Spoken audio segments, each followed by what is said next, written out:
I'm ready to go. Oh, I did forget to hit the Twitter.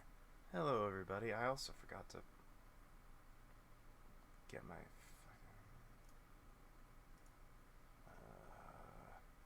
as per usual, I forget things until the last moment. Just because that's how I roll. Hi, I'm Emerald Fishy, everyone, and as per usual, I'm a mess. That's just how it be, though. Yeah.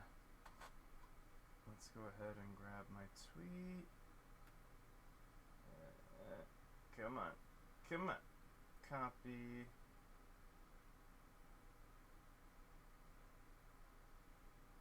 Come on, me madness. You got this. Announcements. Kablamzo. Okay.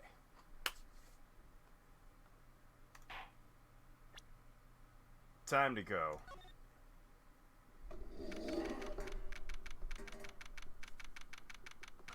Alright. District Court Defendant Lobby number 4. Yo, sis. Could've sworn you heard Mia's voice. She's still alive inside your heart. Nicky boy. Miss Delight? Oh, nice. Right, we just pulled that shit out from under him, didn't we? To be honest, we don't have any definitive proof. He's the only one who could have done it. Wasn't he at Lordly Taylor that night? Not to mention, we don't exactly know his motive. Why would Detective Atme want to kill Kane Bullard? Oops, almost time. Better get back to the courtroom. I need to find some solid proof, and it's gotta happen sooner rather than later.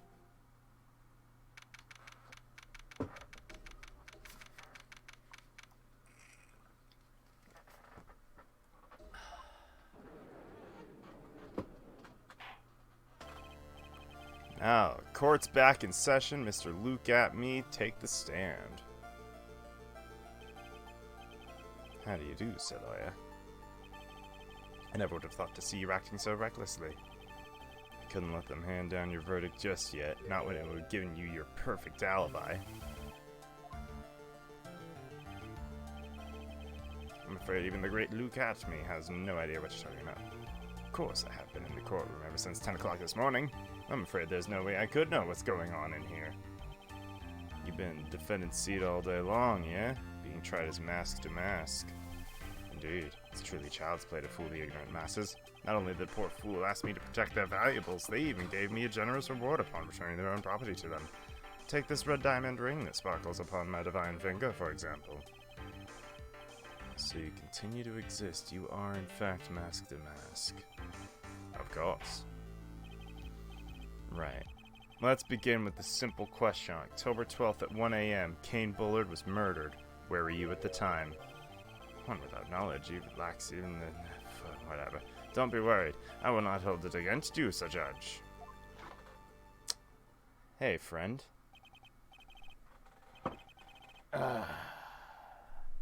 Today, I come armed.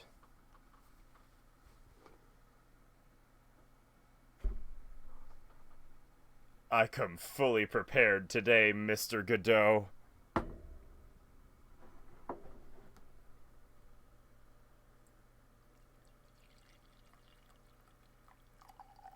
Get that nice ASMR pour.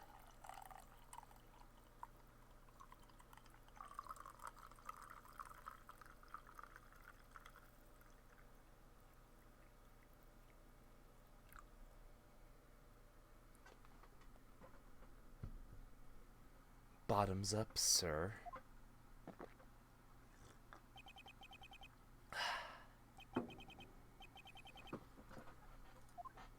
All right. The alibi. I was stealing the urn as Master Mask, just as I announced I would. I had more than enough time to prepare. It was a pathetically easy job. A photograph contains no words, but in this case it turned out to be my witness. The time at which the camera captured Master Mask was the same time as the murderer.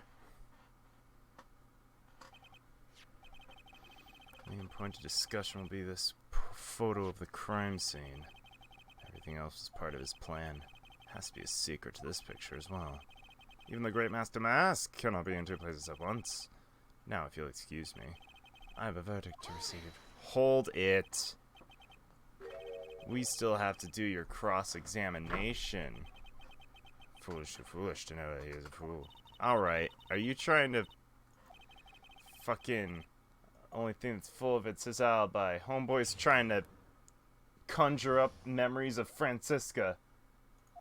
Don't like that. Don't like that one bit.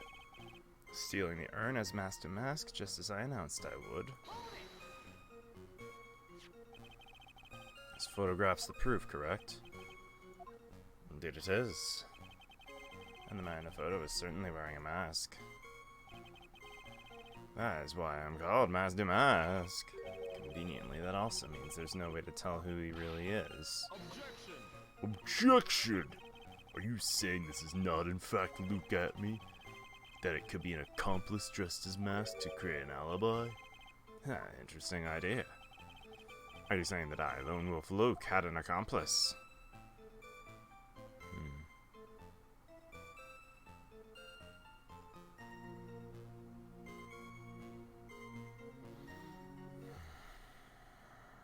We're already making save states. The only one that I feel would make sense. The mask in this picture has to be a fake. Now remember, you said that, Mr. Wright, because there's no going back. Making baseless claims, I'll treat you to a penalty myself. It's probably boiling hot too.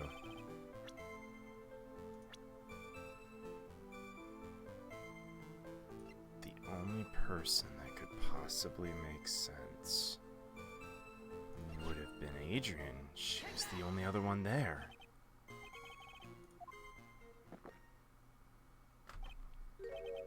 It's quite the prank you're trying to pull.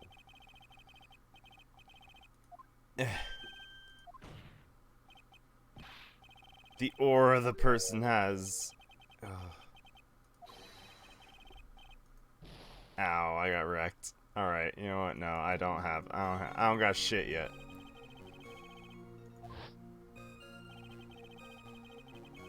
Has to be a fake. But right now, I have no idea who it is. Basic objections are just what this guy wants. There's gotta be another way, and I'm gonna find it. More than enough time to prepare. It was a pathetically easy job. I believe Adrian Andrews hired you at one point. That's right. That was over 20 days ago, if I'm not mistaken. You sent the calling card to Lordly Taylor 10 days before the heist. That would mean you sent the card after you began your security watch. Indeed. No reason why I couldn't do both jobs at once. It's the perfect opportunity to steal my latest target. You truly are evil, aren't you? Yes, evil is what I am. Is there something odd about this? He's always proud of his ace detective skills, right? The urn was stolen from Lordly Taylor while he was the only one watching it. He'd have no way to attain its perfect ace detective persona. That is kind of odd.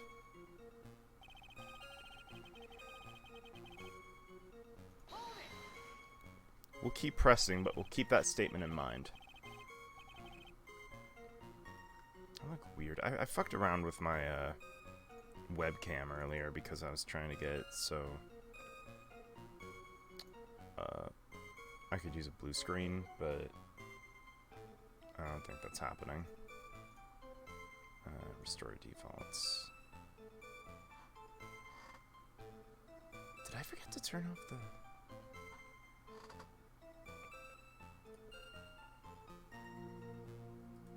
webcam, filters... I did forget to turn off the color key. Whoops.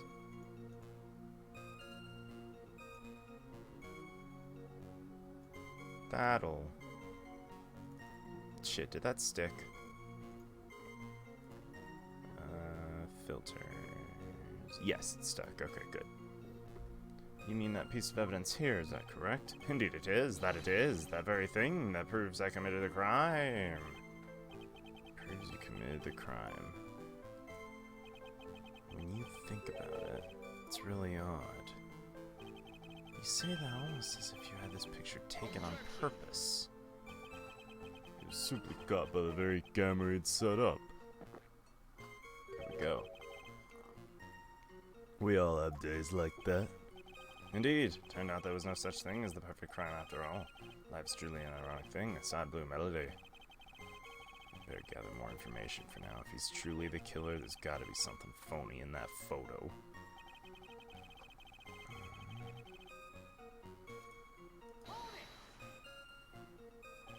About the camera that took this photograph. Eh? You think I altered the timestamp on the photograph, don't you? I'm afraid that's impossible. The camera was set up by Lordly Taylor, and on top of that, it was Lordly Taylor's staff that printed the picture's data. Fortunately for the defense, there's no way that picture could have been altered. Alright, no alterations.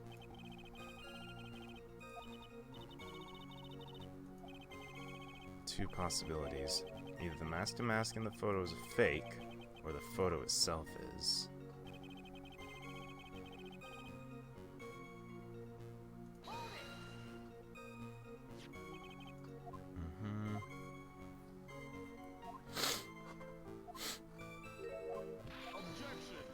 Objection!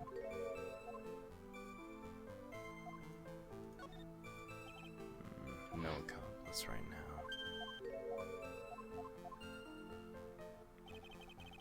More than enough time to prepare. It was a pathetically easy job.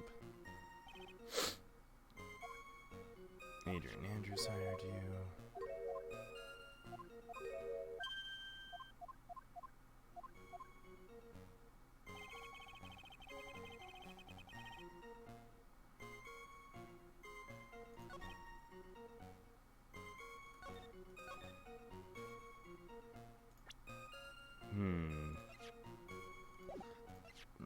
Maybe the idea is, if it was so pathetically easy, how come you didn't do it perfectly and got caught?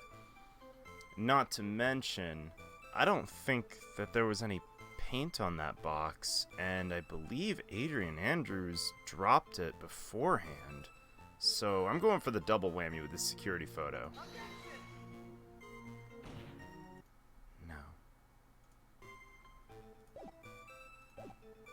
Maybe my second point holds up in this phrase.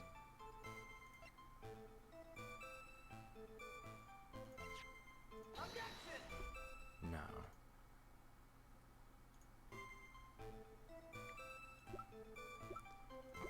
Maybe if it was so pathetically easy, why did your brooch get torn off?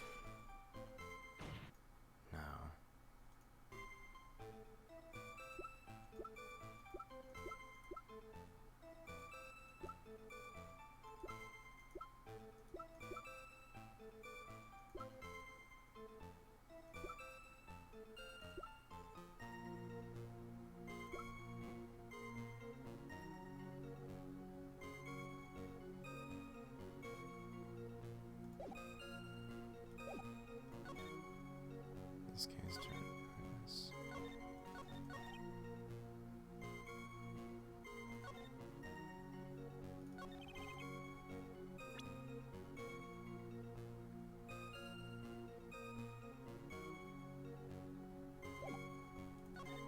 There's a lot of holes that I can find, but I don't know which one's the one I need. Pathetically easy. Then what was the deal with the sword? Okay, no.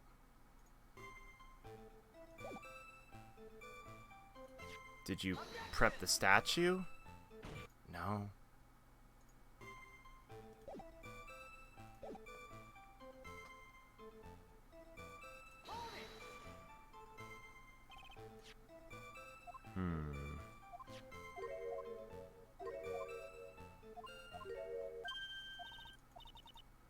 The urn was stolen from the Lordly Taylor while he was the only one watching over. He had no way to maintain his perfect ace detective persona.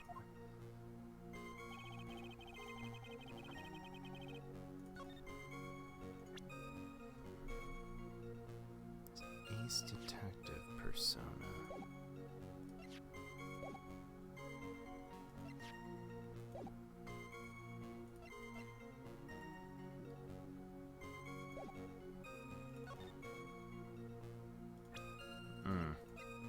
Maybe I present the box here.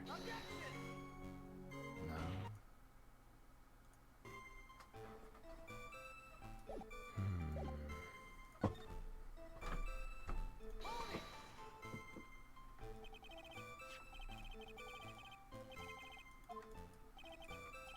It's not letting me skip. Proves you committed the crime. Very thing that proves you committed the crime. Even you understood by now. When Taylor provided the cameras, no way I could have tampered with it. I could not have killed Kane Bullard unless I had an accomplice. Basement warehouse in this picture that supposedly captures it. There's something funny about this. Yeah, there is.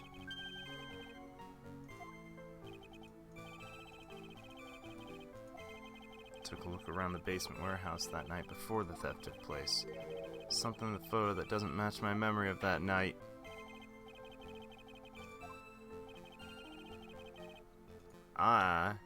That night, there was a statue right here.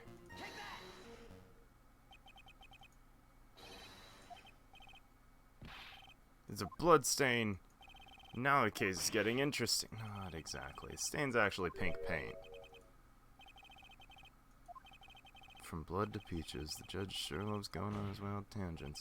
Check it. Problem with the photograph's not the paint. So, run that by me again?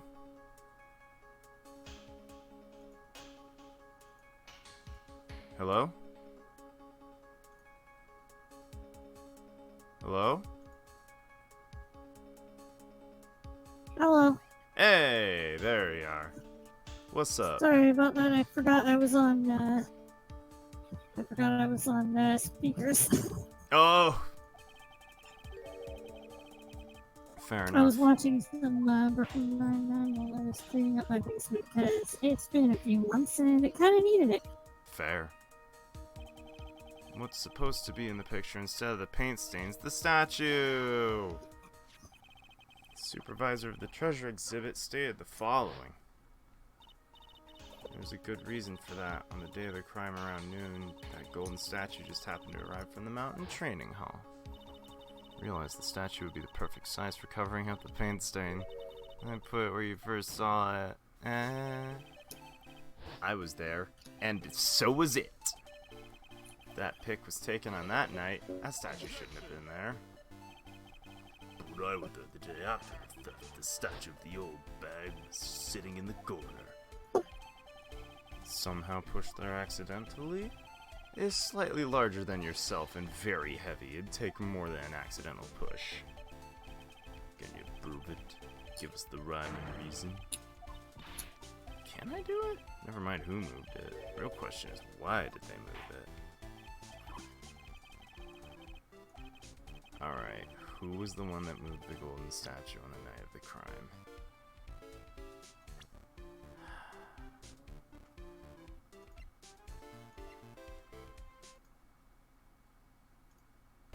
It was mask to mask.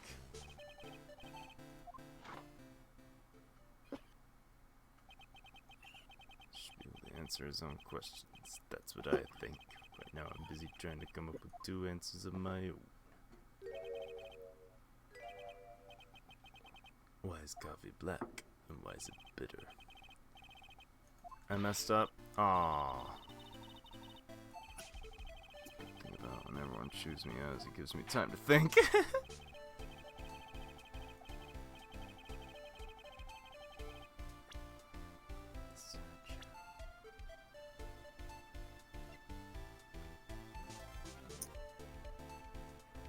It was you, Luke. You did it.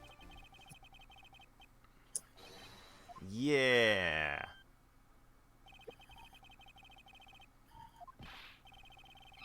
What basis is simple? A witness was the only one in the basement warehouse that night.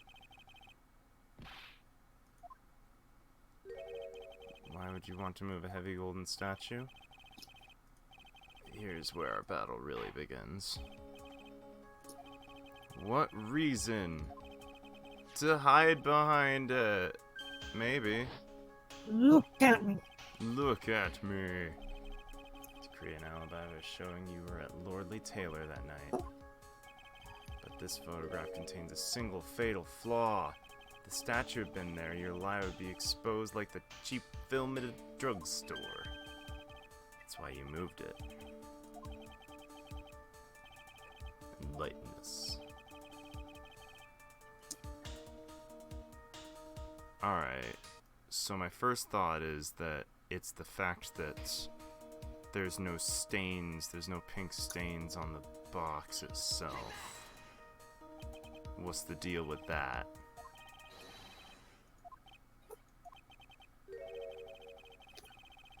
Oh. Why was the golden statue moved? Possible connection could there be with Mask to Mask's identity? Oh, buggers. Oh, buggers. Mr. Wright.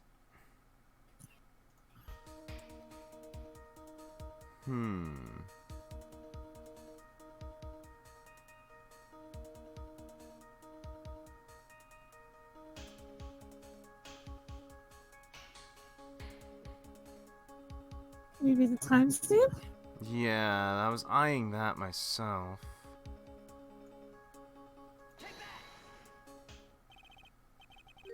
The lie in the photo is the timestamp. Yeah, it seems early. On the night in question, Luke Atme went to KB Security and murdered Kane Bullard. It's obvious. It would have been impossible for him to be Lordly Taylor at the time. Wait, that didn't prove anything. Yeah, was that due to the statue being moved? When was the statue placed beside the warehouse door? It's taken down to the warehouse on the day of the crime. It was placed there in order to cover up the paint. Wait. He decided he was going to kill the victim in order to create an alibi for that time. He took this picture days before the murder took place. The statue hadn't yet been brought down to the basement warehouse yet. So on the day of the crime, Atme must have been quite nervous. Oh, so he had to make the place match the thing. Damn. That? Okay.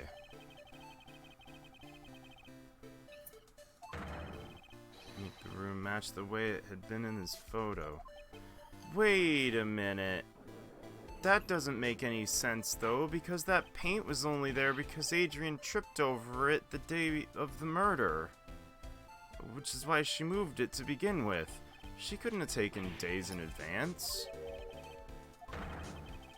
Or he couldn't have taken it days in advance. Camera did indeed go off the night of the crime. It's true the camera had been set up by the Lordly Taylor staff.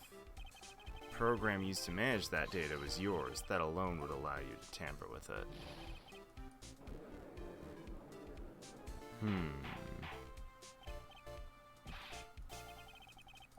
I'm not sure I buy myself. Maybe he doctored the photo? I suppose it's possible. I promised to drink no more than 17 during a trial, which means I'm still good to the last drop. Good point. So what? We're all but travelers on the roads of infinite points. I think you got your points mixed up with the other points. You say this photograph was taken ahead of time, and the statue moved in order to make it match. That's a very interesting idea. There's one point that can't be denied.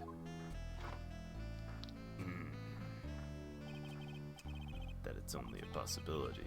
Men that are trapped by the chains of maybe can never reach their dreams. Damn! There's no funny business in your actions as mask to mask. There should be no problem with you telling us your strategy. So let's hear it.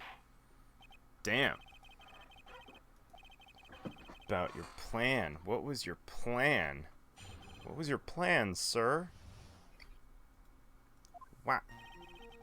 Received the request from Lordly Taylor about 20 days ago. Placed in a box and Zvari. It was then sent to the warehouse. Hence, I was actually unable to see the urn for myself until the day of the crime. I knew it was an extremely valuable treasure, so I sent my card 10 days beforehand. I then handled security by myself to ensure the crime would go smoothly. Last I held the urn in my hands for the first time 1 a.m. on October 12th. It's pretty much all stuff we've heard before. Won't find that truth. This is about 8. Alright. Time to cross-examine. Sacred Urn Heist. Let's go. Warned the tale about 20 days ago. Asked to guard us, Ms. Adrian Adams. Seems they had heard of my sparkling reputation. Jesus Christ. You better watch out too, Maya. I was placed in a box and sent to the warehouse. You mean this box? Yes, that pathetic box. Lady Andrews was especially taken with that urn. And she wouldn't let anyone enter the storeroom, not even me. Hence, I was actually unable to see the urn for myself until the day of the crime. So you're sure you had never seen that urn before? My security was focused entirely on the entrance to that warehouse. However, I, Luke Atme, let no information slip through my fingers. It was extremely valuable treasure, so I sent my card 10 days beforehand. You mean this calling card? That's right, without a doubt my calling card. Guess Mr. Delight didn't make this after all. Of course, because Atme knew about the emblem. Making this card authentic would have been child's play to him.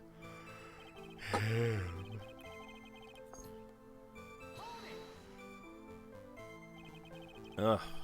Godot, help me. I need to be able to drink more coffee.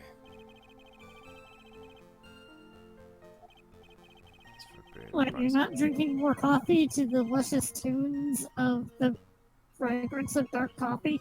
Only when he does it. Come on. Come on. Come on. Come on. Hey, Come on. it's not playing right now. Come on. Come on. Come on yourself. I've been doing it. Come on. Come on.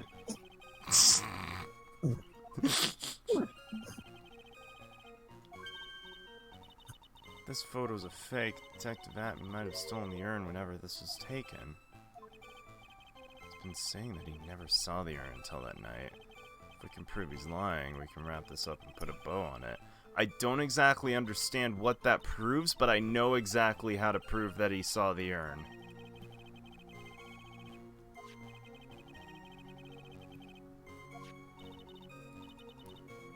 There's one thing that Atme stated very clearly. He had never seen the urn before he stole it. Need to prove he's lying.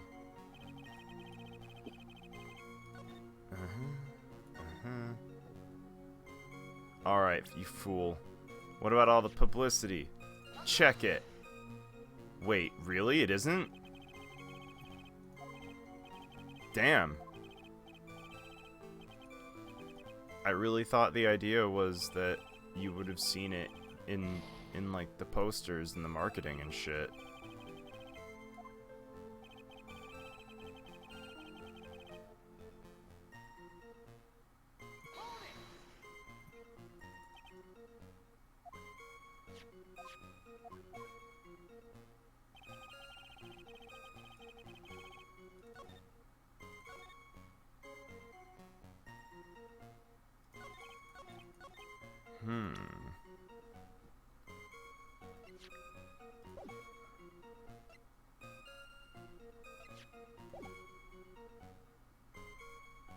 Oh, hang on. Maybe... where was that list of... doesn't have it on there.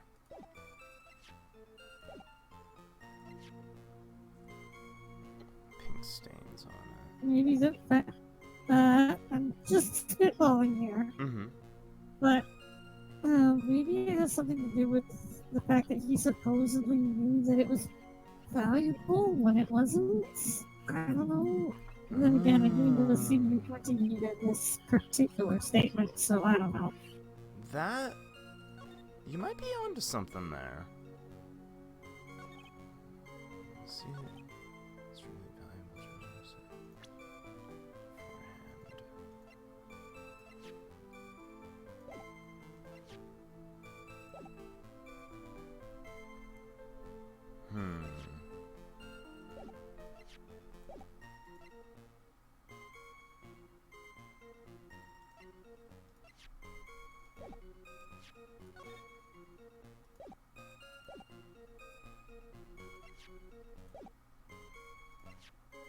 This one's a toughie.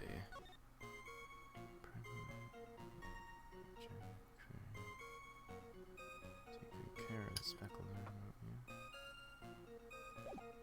Maybe that'll be it. I'll give it a shot. Oh, I think you're on the right track, Maddie.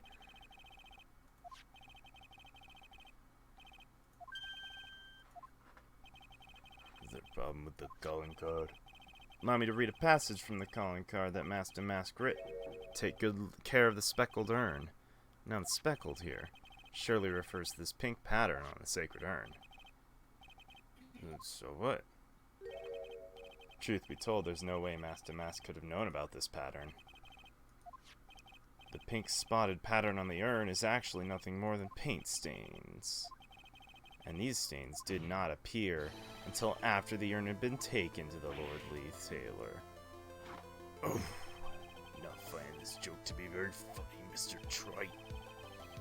The day that the sacred urn was taken to the warehouse, the urn was broken due to human error, or should I say, an error-prone human.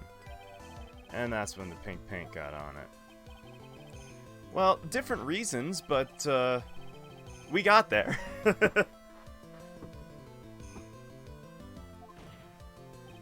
Which means Detective Atme had seen the urn long before the crime ever took place. In fact, he saw it when the fake photo was taken. And because the photo's a fake, your alibi for the night of the murder no longer holds water. It doesn't even hold coffee.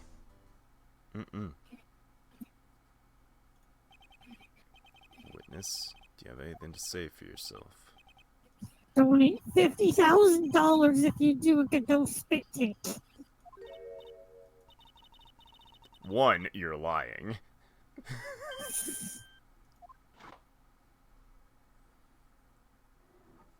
I'm assuming there's a 2 somewhere. There's a 2 somewhere. Well, you said 1, you're lying, and then just stopped. As if you were gonna say, and 2. Oh yeah, I guess I did. Oh yeah, and 2, if you were telling the truth, then I would absolutely do a spit take all over all of my equipment, because 50,000 is enough to repair all of it and then some. That one, it would be an actual spit take. Yeah! Decided unanimously that this man was Master Mask. Now we're calling him a murderer. You don't think we're being a tad fickle? Don't fall for that too. Say Luke Atley was the one who killed Kane Bullard. Why would he do that? Excellent point. Motive, Mr. Wright. Motive. Might you, my merry murderous motive manifest? Whew. That was a 5 combo. If you prepare an alibi, pinned his crime on Ron Delight, he must have had a strong-ass motive. The only motive we've seen is Ron Delight. Ooh, here we go again. Isn't that right, detective? According to my own research, the boy's motive is very clear. Without a motive, it's nearly impossible to prove guilt in a murder case. Maybe you can enlighten us to what the defendant's motive was. I love when they say that, and yet there are It's some super crimes that are wrong. committed without motive all the time. Yeah, it's super wrong. At least in real life. Serial killers don't really have a motive other than either getting themselves off or, just for the thrill of the kill. Or for the, notoriety. That too. That said, what I will say is it's absolutely true in any decent mystery novel, murder mystery. Like, being able to deduce motive is one of the biggest things in murder mystery novels that the reader should have the chance to do. It was Mr. Bullard who wrote the blackmail letter and sent it to Ron Delight. It was again Mr. Bullard who harbored a grudge against Mr. Delight for his betrayal. Mr. Bullard's mistake is quite excusable. The defendant truly believes he is Master Mask. That's why Mr. Delight saw it fit to kill Kane Bullard. Truly a tragedy. Victim. Blackmail the defendant. It's the blackmail letter found in the defendant's apartment. A handwriting test confirms that Mr. Bullard was the one who wrote the letter? Shit, that shoots my theory dead in the water. Unless it's a blackmail circle where Atme was also blackmailing Bullard. Oh, fuck. That would be nutty if that's the case. What still bugs me is that red diamond bit.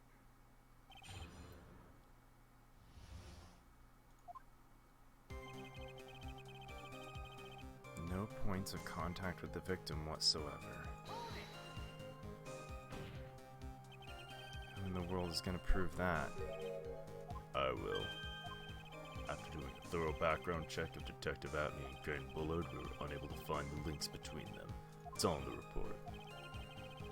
Connected through their work? Both involved in security? Nope.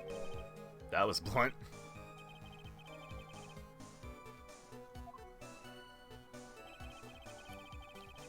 Unless... Alright.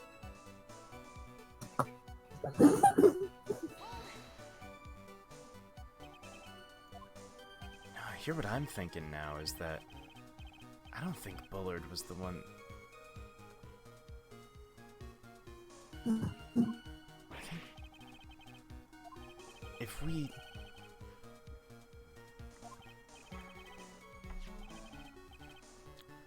I actually think Maddie might have had something there, because like I think the idea was Kane Bullard. Huh? I returned. That was quick. I went to go get a pot from my fridge. It's right around the corner. The victim mistaked the Master Mask. Zvari, take a look at this newspaper. Oh, that's the famous Tear of Emanon. The photo shows a magnificent detective as well, does it not? Furthermore, it also shows an ugly guard. Namely, the defendant. The defendant. The victim clearly misread the article, and Zvari, he got the wrong impression. Impression that this ugly security guard was in fact Master Mask. It's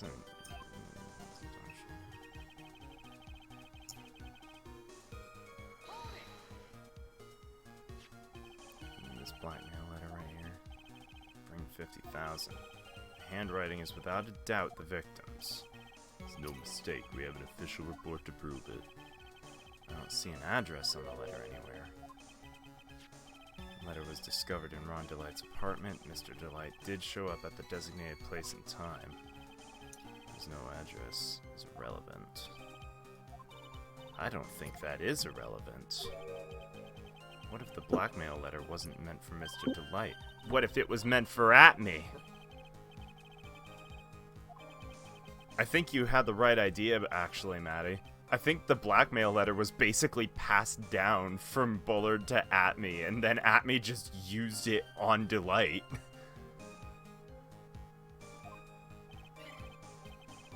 That would make sense! Yeah. Take the red jewel! Yeah. Yeah, that would explain the red jewel. Ron stole for Atme! Yep. Yep. I think you were absolutely on the right track with the blackmail circle sort of thing. Alright, where would I go? How would I say this then? again, Mr. Bullard harbored a grudge against Mr. Wright for betrayal. I'll press a few things in case it adds to testimony, but I think we're both right on this. KB Security has lost security info on all sorts of companies. What was your testimony again? My second heist on, he was stealing as directed by blackmail letters. Since I was security team chief, I stole data from the company. No one's hands are clean in this case.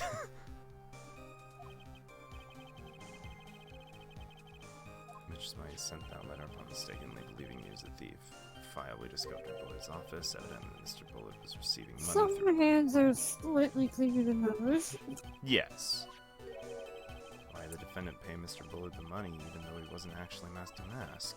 On that point, that was an unfortunate bit of chance. Bullard's mistake is quite excusable. The defendant truly believes he is mask to mask. Do you really think that story's gonna hold up? Section's not merely my own, I'm afraid. What you mean? I have here a memo from Ron Delight's wife, Desiree. Ooh. Ronnie thinks he's mask to mask. Don't you feel sorry for him? Please don't think too badly of him. Well, Mr. Triton. Is he trying to act like Mr. Light just now?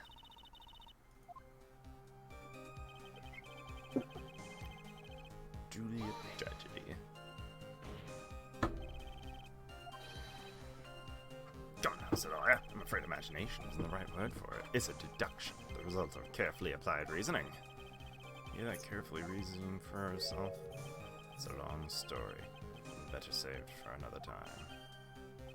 Very well, another time. So-called long stories aren't usually all that long. At least not in my experience. Connect at me to Bullard, right? Yeah, that's right. Alright. Alright. Talk about the blackmail.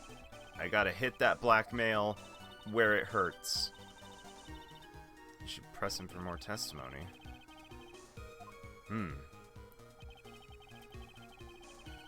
Maya's telling me to press for more testimony, so I'll go ahead and give these another sweep real quick.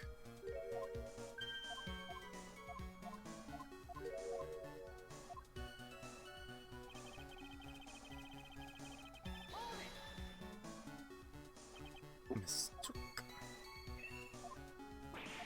No.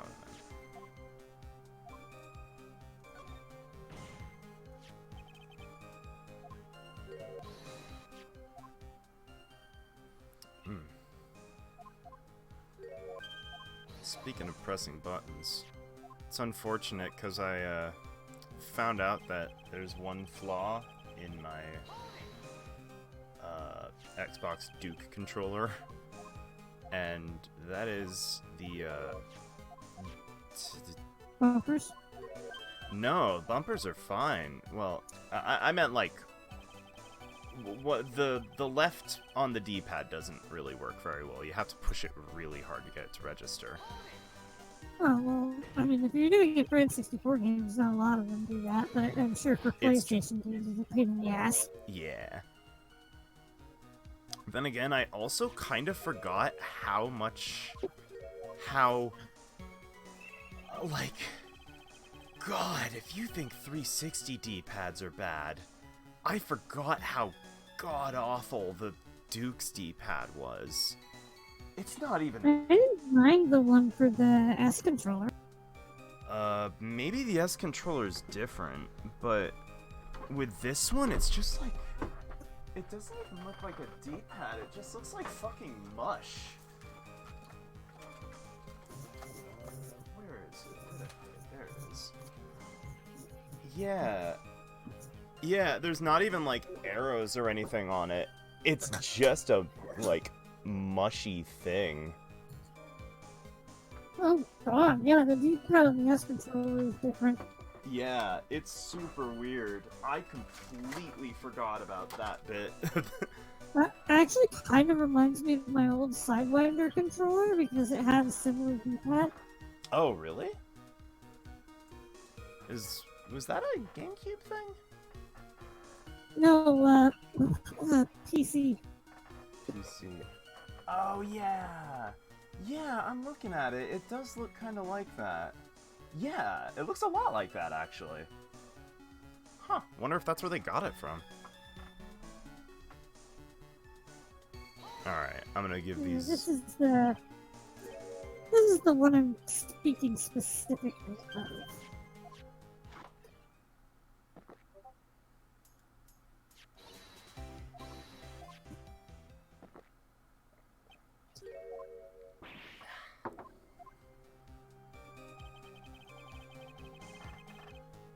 Oh. Yeah, kind of. Kinda.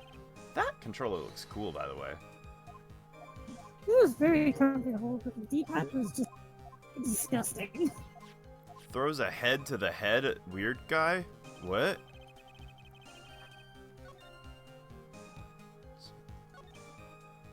Mr. Bullard, who wrote the blackmail letter and sent it to Ron Delight. Once again, Mr. Bullard harbored a grudge.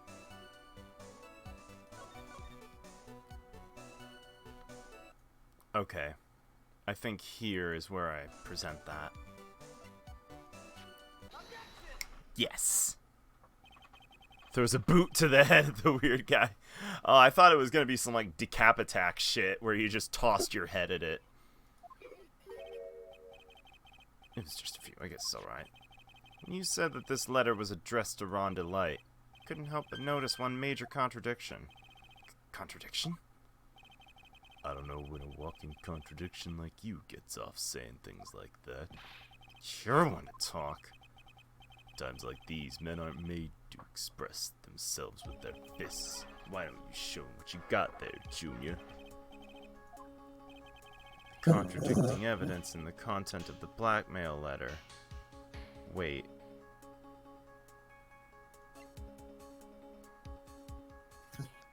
I'll go get the guide. 'Cause I don't have the red gem with me. Check. Oh, maybe the idea is that why is it red when the tear of Emanon is blue? I'll go for it. Maybe, just maybe.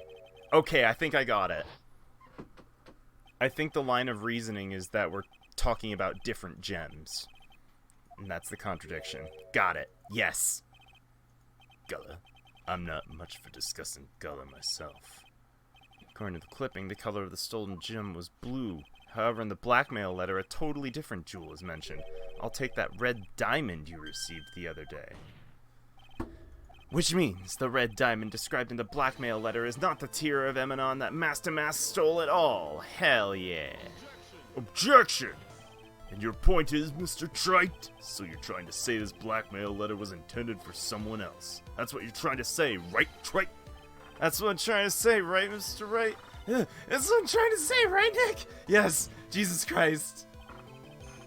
This is who Kane Bullard was actually blackmailing. Naturally. It was you, Detective Atme. Do you have some sort of basis for that claim? You've been personally involved in every single mask-to-mask case, and the last case you recovered what was stolen, received a jewel as your reward. A jewel. Probably the one wrapped conspicuously around your finger. That red diamond ring. Here we go, here we go, here we go! Head is a skull on the chain? Nice. That's metal. Which means Kane Bullard wrote the letter in order to blackmail you! Order in the court! Order! Objection!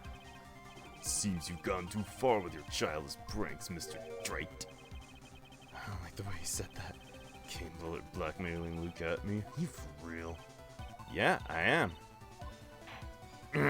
Then answer me this. The blackmail letter contains the following passage if you don't want your identity revealed to the world.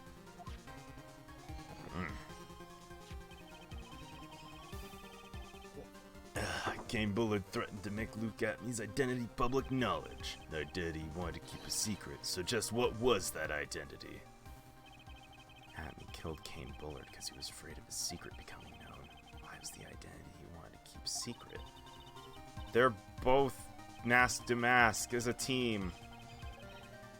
It was his identity as... Mask to mask! No? Is that not where we were going? I think he was, according to the guide, the game logic wants you to say blackmailer. Oh. Pretended to be mask to mask in order to pin the murder on the defendant. In which case, you'll want to insist up to and beyond the day you die that Rhonda Light was in fact mask. But they're both mask to mask. Again, I'm not a mask. Ah, man. Maybe my brain's just too ahead. Fine, a blackmailer. Because he was indeed blackmailing him to blackmail him. Him be blackmail. Said that Kane Bullard was the one blackmailing Luke Atmey. Saying Atmey was blackmailing someone else on top of that. It does sound a little odd. It's not odd. It's the only circle of blackmail. Nice. And it screws us all. Fish, I fucking love you. Thanks. Rhonda Light was also being blackmailed by a certain someone. Started to receive blackmail letters starting after the incident, just a few days after the Tear of Emanon heist.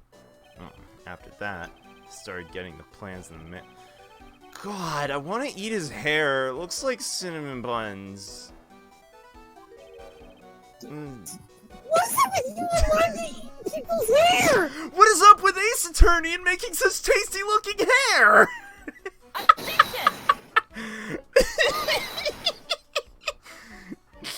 It's just cinnamon rolls. That would mean Rhonda Light actually was masked.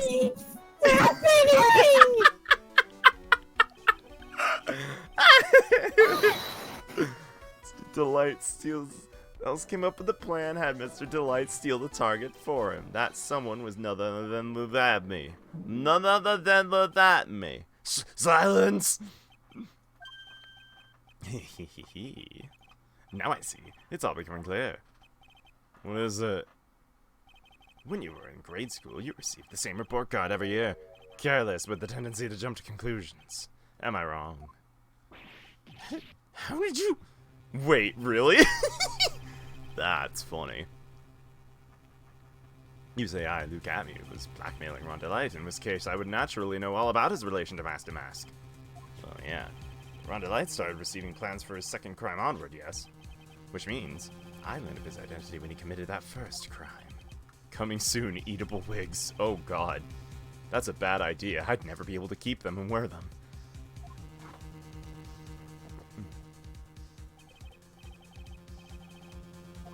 Let's see some of that hot bit of evidence. During the first crime, did Luke Atmey know that Rhonda Light was mask to mask? That would be the fucking newspaper clipping, right? The plans are... I think I see it. When you were in grade school, you received the same report card every year. Gets into lots of mischief trying to be the center of attention. It keeps happening! His favorite clipping. This picture of you and Rhonda Light in his guard uniform. Stop drinking coffee. I will not. Just took off his outfit and hid in a bucket. That sounds far too stupid to be true. Correct! With tricks like that, he couldn't fool a baby, let alone an ace detective. That's when you figured it out. That's when you learned his mask. What? Wasn't he supposed to be mask to mask? Not only that, looks like he wasn't even an ace detective. Can't believe it. He was just a slimy blackmailer. What a fraud! Trying to pass himself off for an ace detective. How dare you expose me like that?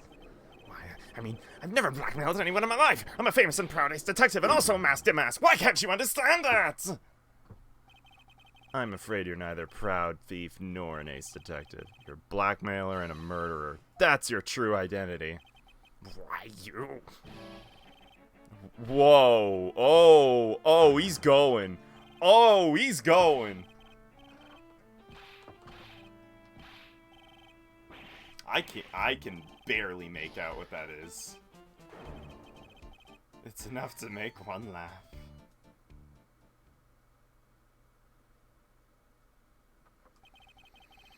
Seems we finally gotten to the real answer. That was quite a performance.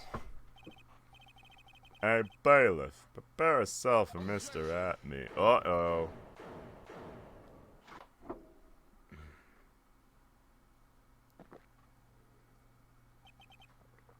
The hammer that strikes too fast has no time to aim. Allow me to say one thing. I will be the one to judge. You don't get much more in your face than that. It appears that your claws were quite sharp enough, Mr. Wright. It's true you've been proving a lot of things. Things like Luke Atme was a filthy blackmailer, and that he wasn't at Lordly Taylor the night of the murder. That's right. That's why he's the one who killed Mr. But... Ah. It seems I have to reload.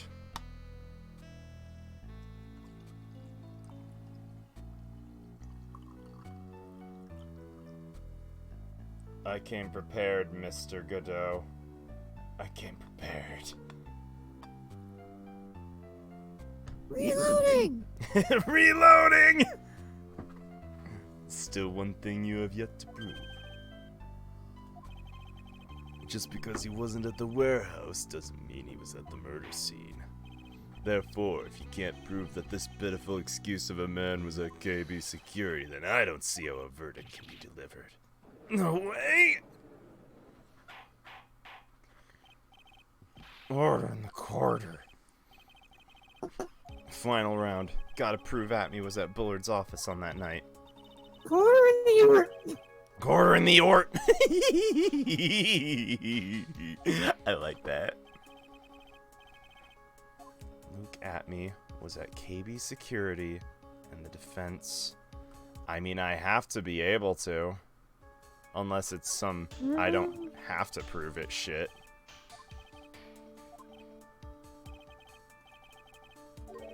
Oh no, it's gonna ask you to do evidence. Okay, Proof that Luke Atme was at KB security that night. Let's see here.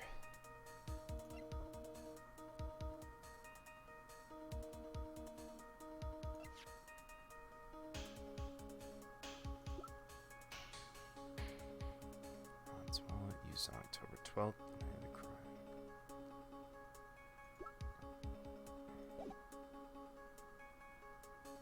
Alright, be straight with me, Maddie. Did I just fuck myself? yeah, you kind of fucked yourself. Alright. How's the trial going?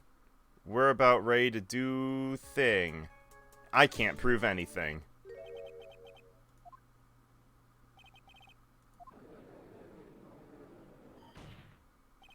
But, if we hear more of Detective Atme's testimony... Unfortunately, that's as far as you go, Mr. Wright.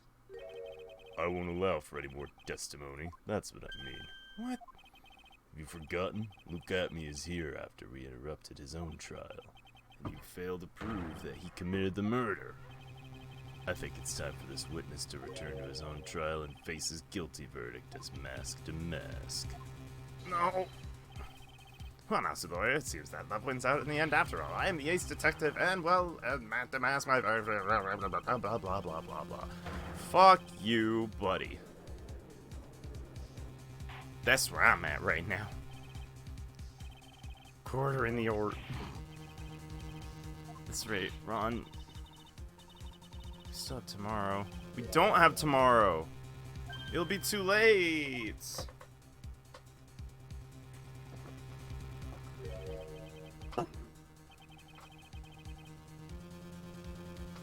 Double jeopardy. One of the basic rules of any court of law. Double jeopardy. Should the defendant be tried and found innocent in court, that defense cannot be tried again for the same crime. It's a fundamental rule of all courts. It applies to the witness as much as it applies to anyone else. Mr. Abbey will be found guilty in a matter of minutes, as mask to mask, which means he'll be innocent as far as the murder of Kane Bullard is concerned. No way.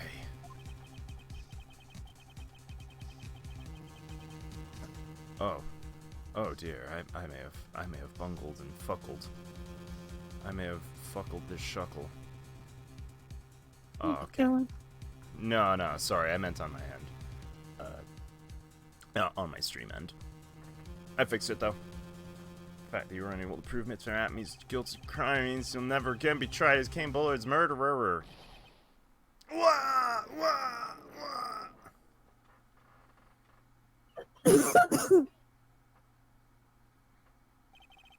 Now there's nothing I can possibly do to win. If Rom's claimed to be innocent, the real killer Luke Atmey will go free. Cross-examined every statement the witness here has made today. As long as there's no more testimony, I'm afraid I have to declare there will be no further questioning. Are there any objections?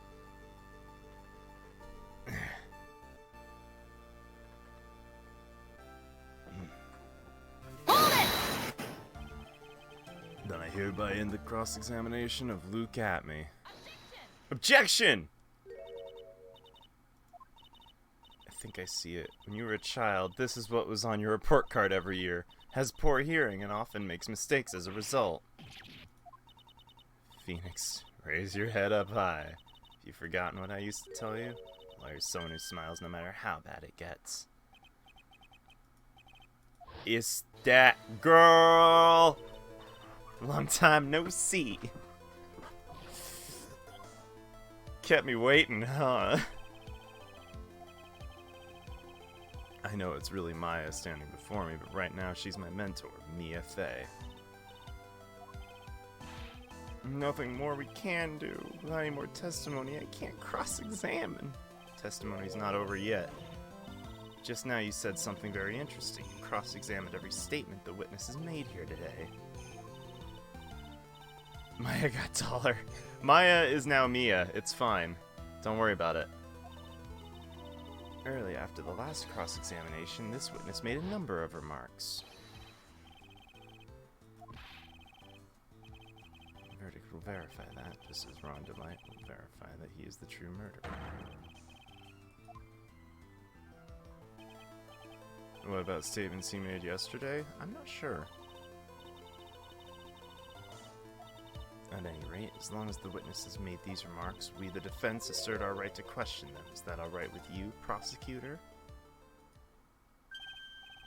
Something the matter, Godot? Nothing. Sir Lawyer, looks like you're one step too late. If you think such falsehoods would do anything to me, Luke... let's hear it. Huh? It's true the witness has made some remarks. So then, let's hear the last bit. Mr. Godot, what are you... Oh, shit! I'll allow the defense to cross-examine your earlier remarks. Pew, pew, pew.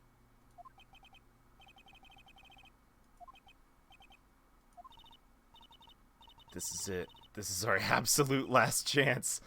Thanks, Mia. Called in for the assist big time. I was not at Lordly Taylor. I had to leave to see about another vitally important job request. I know about the date beforehand, so I had this photograph readied. Brilliant deduction was what informed me the true culprit was Ron Delight. Thanks to the key card and wallet, it was abundantly clear he was there. I was also able to make a deduction from the buzzer, which only sounded once.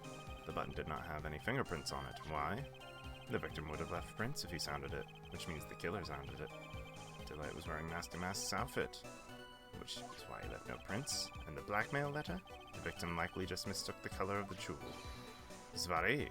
Therefore, all the evidence points to that poor boy. His testimony seems to hold up pretty well. All of his points have been explained. None of them seem to contradict anything. But of course, Wait a minute. There is a big problem with that testimony. Is it, how did he know about the buzzer or the wallet or the ID card? No, a certain other thing.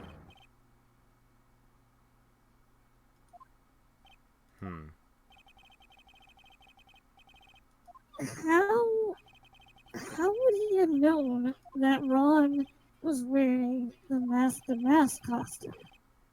Was that not a thing that was public knowledge at this point? No, he was being tried next door when Ron admitted that. Ah.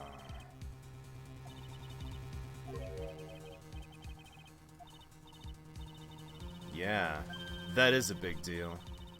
Doesn't always mean you have to present evidence. It's our last chance. Can't point out a case-breaking contradiction, you lose. That's all there is to it. A little late, but Atme had a red jewel on his hand. Yeah, it's true. That's actually come up already. Cup number 17, the last cup. Seems like the time has come to put an end to this trial. Fatal contradiction. I need to point out without presenting evidence. Is ult the Mia summon?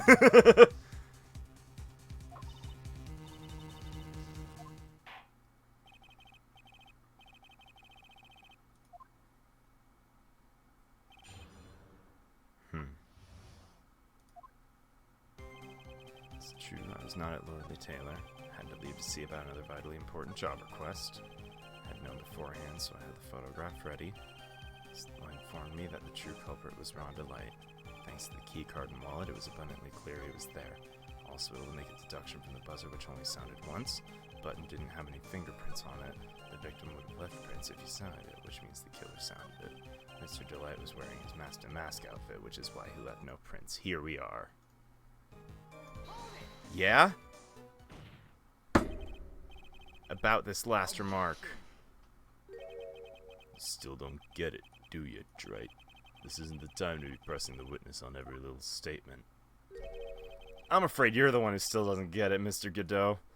I have a boot to the head with your name on it. You finally admitted that you were in the CEO's office on the night of the murder. I appreciate that help, actually, Maddie, because I was under the impression, like, that's not something I would have thought of myself, to be honest. Let's review the testimony. The buttons didn't have any fingerprints on it. Why? Mr. Delight was wearing his mask-to-mask outfit. Is that correct? Indeed. That's what I said. My deductions are absolutely foolproof. More like your deductions prove that you're a fool. Oh, fuck! I'm starting to get real thirsty. When exactly did we learn that fact? Ron Delight was dressed as mask to mask when he went to the scene of the crime. It was just a few hours ago, back when my sixth cup was looking at me with a cold stare. Did I mention it before? I'm sorry, I just never had a chance to mention it until now. That's fair. There would have been probably a higher chance of me getting that had I not decided to split it up between days, but I'm glad I did because this has gone on for over an hour. The only people who should know this are those that have been watching the trial. Do you understand now, Detective Atme? There's no way you should have known about that. Blam! You were in the courtroom being tried as mask to mask, so enlighten us. How'd you know about that piece of information, huh? Objection! Come on, this detective must have known about it. Probably had plenty of chances to find out beforehand. The bullshit! It's those chances I want to discuss next. Mr. Delight was wearing his mask-to-mask outfit. There's one and only one way for Detective Atme to have found that out. Remember, Mr. Delight's testimony. Entered the office, there's a suspicious shadow there. For a second, my client witnessed the real killer. Damn! Mr. Delight never saw him. There's no way to tell whether the real killer was Luke Atme. No, sir! It's with this statement, I'll turn this case on its head. Just what are you implying? Mr. Delight saw the real killer, correct? If you turn that state around, it stands to follow that the real killer had also seen Ron Delight.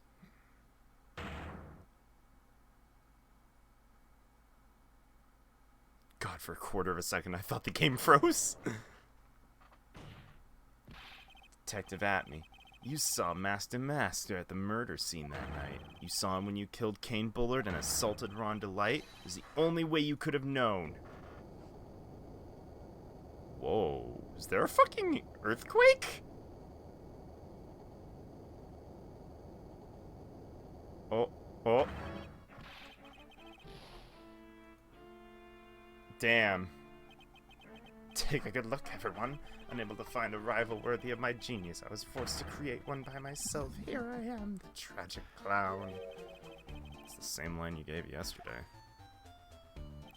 But I think there's a little more meaning behind it this time. He's powering up. Edgeworth is traumatized again.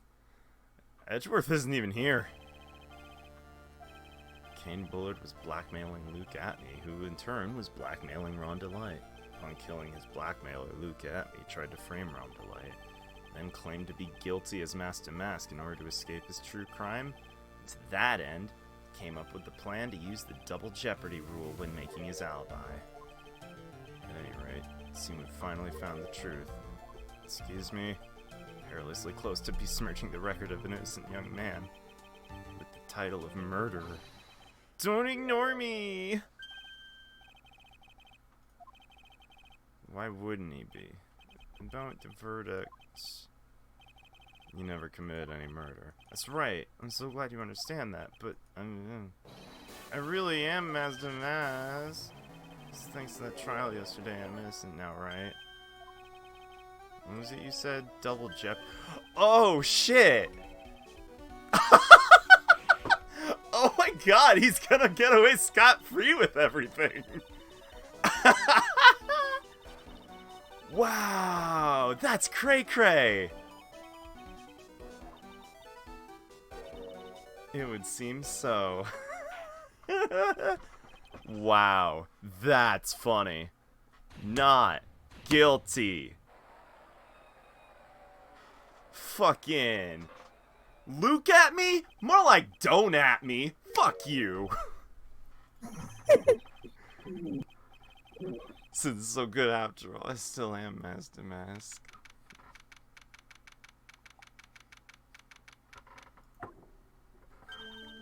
Hey, what's up, Mia? You really saved my ass back there once again. Maya doesn't call on me much these days. Aww. On the other hand, Maya, she seems kind of lost these days. Me about becoming the master of the Kurain channeling school. Means saying goodbye to our mother. Go live your life. I'll watch over her. Mr. Wright. I don't know what to say. Congrats, Mr. Delight. Oh, no, wait. Doesn't really matter anymore, though. No, this happened. Just be happy already! I'm cleared of the murder charges and got off as Master Mask to boot. In exchange, I lost everything. Oh shit, stealing security information, becoming Master Mask. Did it all for one reason. Me and your wife, Desiree. Mia got fun pills. Well, you're not wrong. You call them blood bags. She always said how she hated sneaky criminals. I knew that, but once I got fired from KB Security and lost all the money I had, she wouldn't have any reason to stay with me. Thought she'd leave me for sure. That's why you became Master Mask. It's all over now. Broken Bowl can never be put back together. That's not true. You'll be fine, and Nick can prove it. I swear to God, if I present the urn. It's gonna be... I'm gonna do it. Hang on. Wait a minute. I swear to God, this is it. We put this together. It was. That's bullshit. Desiree, your wife, she always believed in you, Ron. You'll be fine. You don't have to worry about anything.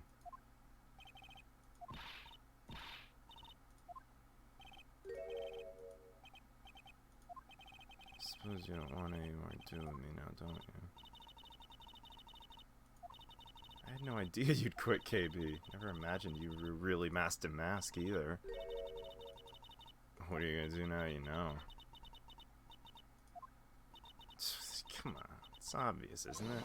How could I ever let a wonderful man like him get away? Damn! So fast that there's no way he'd ever really get away. Didn't you say you hated criminals? Huh? Oh. I only hate people who act all cowardly and sneaky, like that detective. My Ronnie went and declared his crimes before he committed them like a man. That's the fucking logic we're going with. That's funny. Fair enough, I suppose. I guess so, huh? I mean, she's not wrong.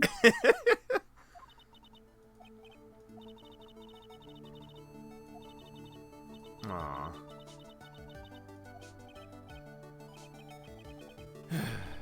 I gotta say, it's kind of refreshing for, like, there to be a couple thing happening and for the lady to have come out okay and not the actual murderer.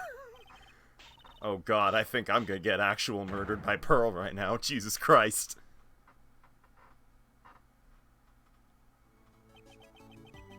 Just as the case came to a close, so too did my consciousness. Oh fuck, ow. I mean, just look. Jesus Christ, Pearly, you got frickin'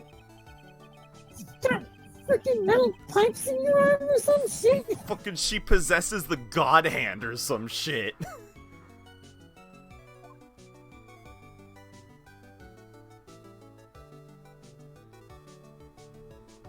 The stolen turnabout.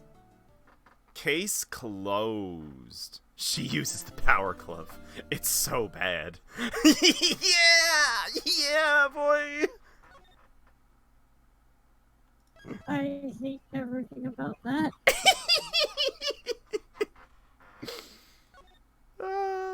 Oh, right, I should probably mention this game has 5 cases, unlike technically the first 2. Ah, okay. This case is extremely clear. No room for misinterpretation of the facts. Wasn't me. Swear it wasn't me. Evidence and testimony we've seen and heard are conclusive.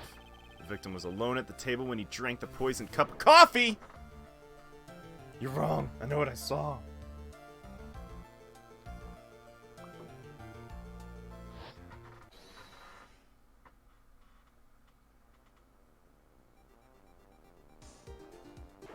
I saw someone else there.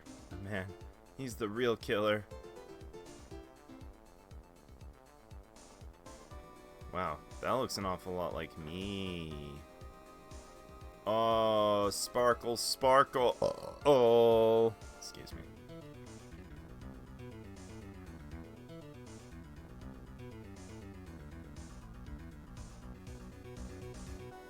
So you won't believe me. I'd say that pretty much wraps this case up, wouldn't you, Mr. Wright? Court finds the defendant guilty!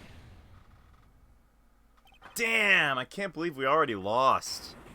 We fucking suck. Breaking Bad just a rip-off of Phoenix Wright confirmed!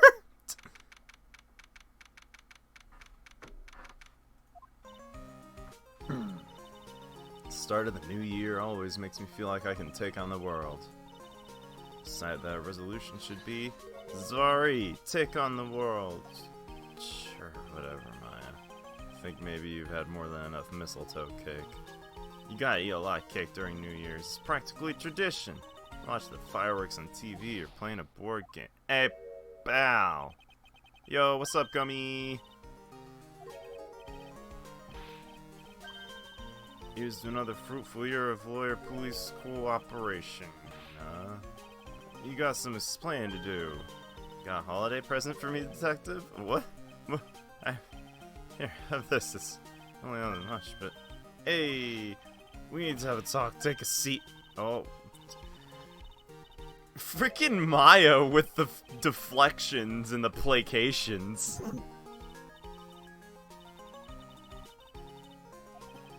Very funny, pal. Let's see how funny you think it is when I show you this. A magazine. I want to see. Looks like me. Deadly poisoning brings guilty verdict. Defense attorney Wright trounced. Defense attorney gave an almost childishly amateur performance yesterday. The heck is this? What's the deal with this? This may take full responsibility for the ruling in this case. I don't remember anything about it. I don't remember anything about it. When was that issue from, anyway? December of last year, which I guess makes it last month. Which makes it old news, you mean? I wasn't involved in a poisoning case in December. What do you think this is all about? If it wasn't you, pal, that leaves only one possibility. Someone impersonated me. A phony Nick. Faux Nick. Oh, faux Nick. Huh. That works on multiple levels. It's an imposter. What am I gonna do about it? It's your fault the judge found the defendant guilty in this case. Penne for my Oh, thinking that one hurt.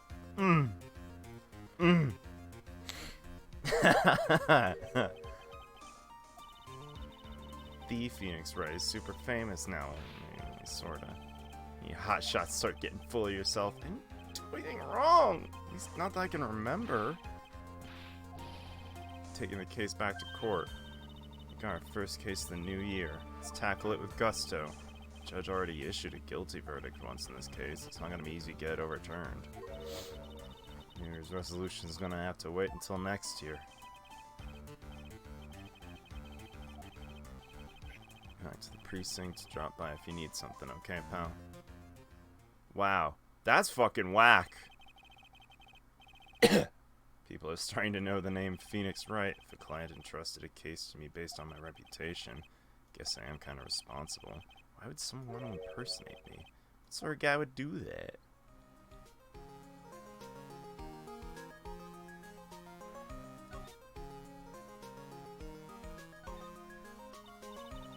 What's our first move? Go down to the detention center on the top. This person's behind bars because of you. Whoever it is isn't going to be jumping at the chance to meet you, right? Let's get one thing straight. It wasn't me, it was a fake me that did it. It looks exactly like you. You're phony. Jin Eho. Phoenix spelled backwards. Oh, wow. That broke my brain for a sec. I've got it. If you're gonna ask me whether I've got a twin brother, the answer is no. Spoil sport. Gumshoe was acting weirder than usual, or was it just me? He was really worked up. I think I just found out he's going to be a dad or something. He's acting kind of strange. Well, he's got strong feelings for you, Nick. Considering how we interact, I seriously doubt that, Maya. Gonna take off for the rest of the night? Alright, thinking. Have a good night.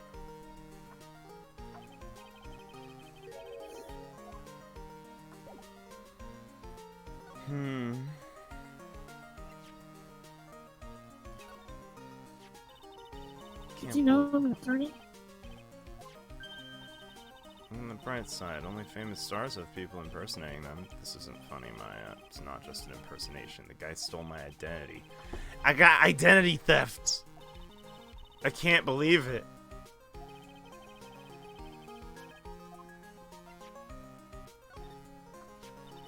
Still got that badge, I see. I'm a lawyer, aren't I? Yeah, but I guess you didn't think you'd keep being one for this long. You have to admit, you've had some close brushes with death because of your job. I fail to see how being a lawyer is more dangerous than channeling dead people. Damn. Alright. I guess we're going to the detention.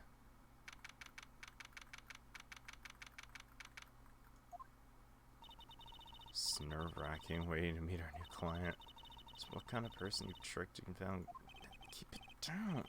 Kind of talk could ruin me. How could you do this to me? They put me in solitary. Are you the police lady?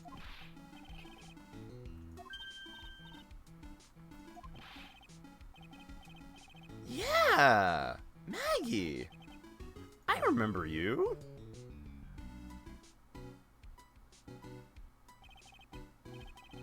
Policewoman I defended that one time, accused of murdering her lover, who was a cop too. What are you doing in here? Didn't I get you in a oh, sure, very funny. After that fifth-rate defense job, you come in here and start making jokes. You better hurry up and tell her what happened, Nick. That's where we stand right now. My whole life has been nothing but a whirlwind of bad luck and failures. I remember saying the same thing last time. What's one more disaster in my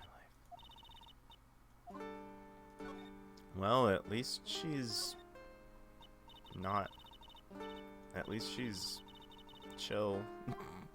I mean, it's wrong. You were fired after that incident last year. I don't mind one bit. Enjoyed being on the force, but I think it was time for me to move on. What do you do now? Second act of the life of Maggie Bird, I'm playing the role of a waitress. Nice. A French restaurant. Small place, but it's quite fashionable. Charming smile and shapely figure came through for me. Owner Mr. Armstrong hired me straight away. Got in this mess straight away. Could put it that way. Alright, so what happened? Happened at Très bien. Très bien? Very good. Very good. It happened at the very good restaurant. It's a very good service and very friendly smiles. Two men at the table both drinking coffee. Then...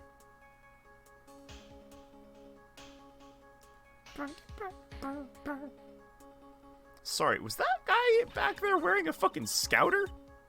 Like a fucking DBZ scouter on his, like, checking fake Phoenix's power level? What the fuck?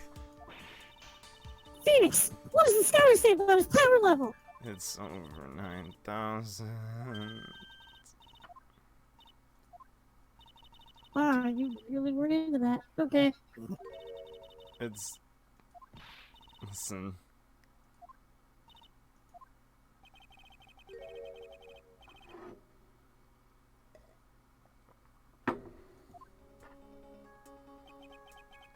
The other man, the killer. You saw him, right? Of course.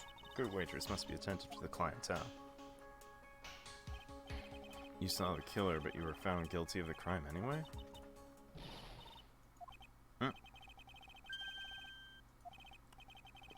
She saw the killer. Better see if I can get a better description of this guy. You saw the murderer, why are you still convicted? No one else saw. The murderer. The murderer.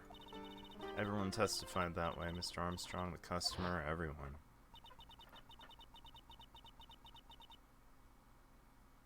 It almost looks more like a burn or something.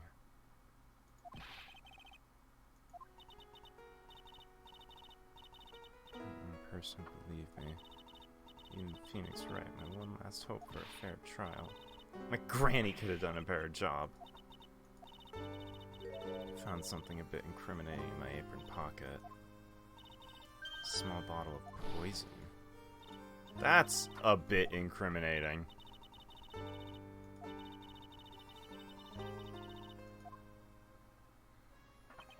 No one else saw the other guy? That's what everyone said.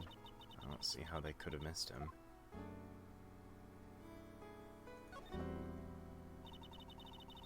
Took the coffee to the two men. What was your impression of them? Well, when I first saw them, I kind of thought they might be in the music industry. One of them had some sort of earpiece and emo musician's look about him. There's a sample CD on the table. Huh. Had a band's name written on it. I think it was MC something. MC Escher. And maybe it was MC Screwdriver. Would you buy the CD of a group named that? Yes! Yes, I would! MC Hacksaw, MC... I don't really remember. Well, he was a young man. Well built like the victim, really. Look at this. I need to ask you about this. This article's about my case. Tell me anything about the guy who was pretending to be me. It was the morning after I'd been arrested. I met you in the visitor's room here. You were wearing one of your super sharp suits. Ugh. Was my evil double AM there too? No, I don't remember a phony you, Maya. Oh, it would have been so cool. Got really worked up and passionate. I'm gonna get you clear to this crime, you said.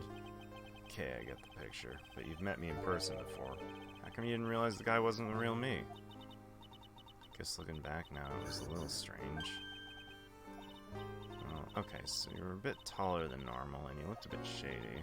Your voice is a bit weird. You had this kind of funny accent, and so he was nothing like me then. But you had your spiky hair and blue suit. Is that all it takes for someone to imitate me? Everyone else in the courtroom, like the judge and observers, didn't they realize he was an imposter? These big question marks on their faces. It seemed no one wanted to say anything. This keeps getting weirder and weirder. Think it's possible to get a retrial? Probably. Court ruled in the absence of a genuine defense attorney, so we should be able to get a retrial. Do you think we'll win next time? Full course meal of bad luck, complete with defeat for dessert. Since I was 6 months old, I fell from the 9th floor of my apartment building. Jesus. Hit by vehicles. Yeah, remember that story? Yeah, barely, but I do. Landed a phony lawyer when I had the misfortune of being accused for murder. Maggie Bird always lives to fight another Again. day. She forgot me again. Oh.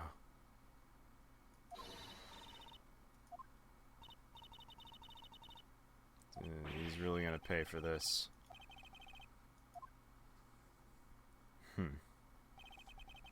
Whoever it was that thought it was a good idea to use my name. Get an innocent girl convicted of murder, had better watch out. We'll find him. I'll tell you where the Tribulations is.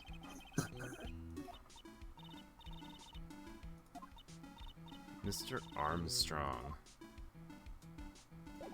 Alright. Oh, wait. Also, by the way, did you know I'm an attorney? Was he missing this badge? I've been duped before. Give it me for a sec. Did you just bite my badge? You left teeth marks on my badge.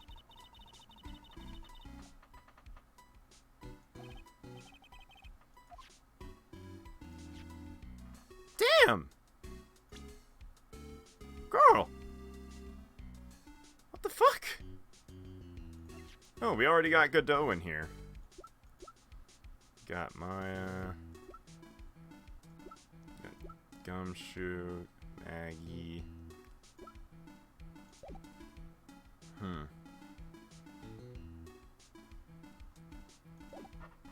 You know, if Maggie said that the guy had phony accent, and there's spiky hair involved.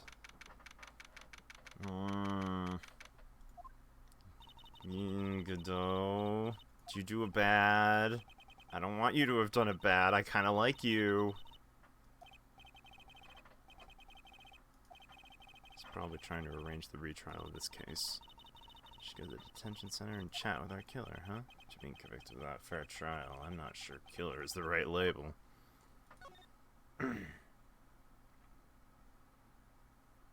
Okay.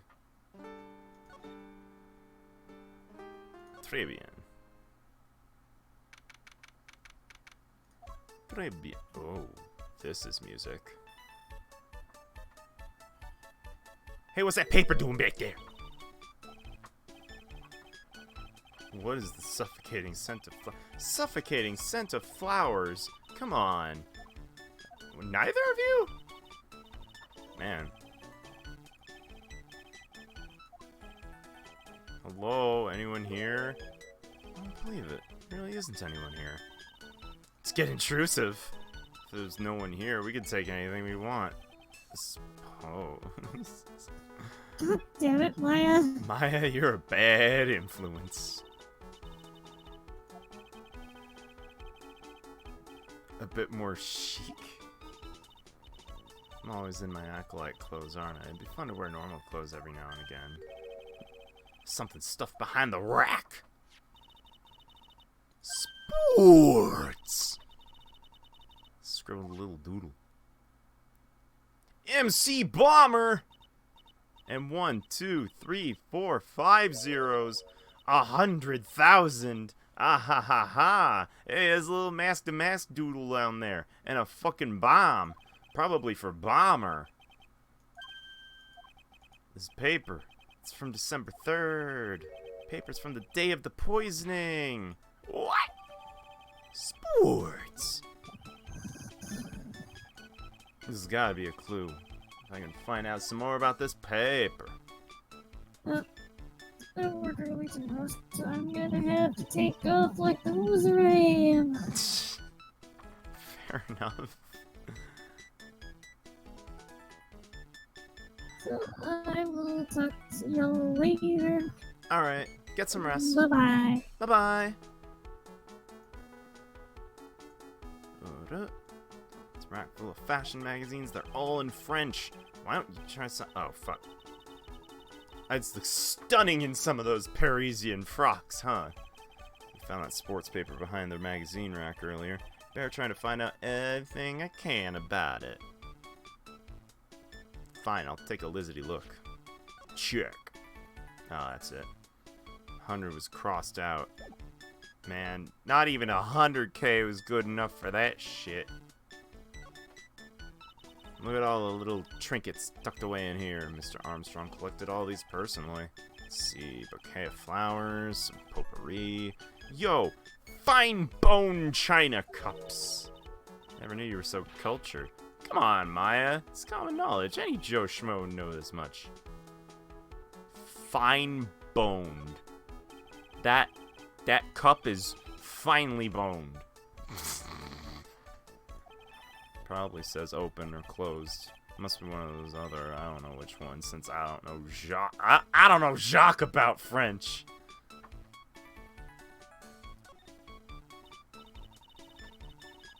One of those magic boxes that spits out money. You know, you're the only person who would ever describe a cash register in that way. Fucking hell. Look, it's one of those magical... Oh, shit, fuck.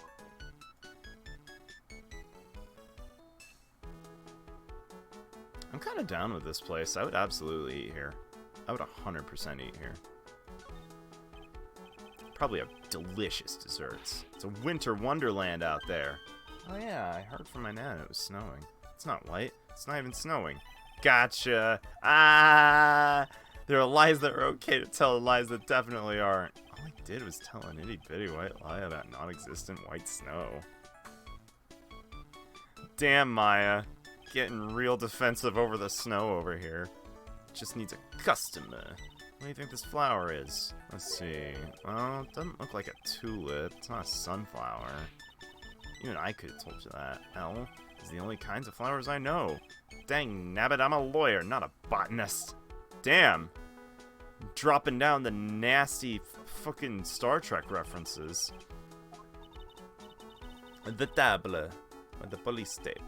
And the stain must be from the poisoned coffee. Don't go look in the tablecloth, okay, Maya? I'm not a cat, you know. Why can I picture you doing just that?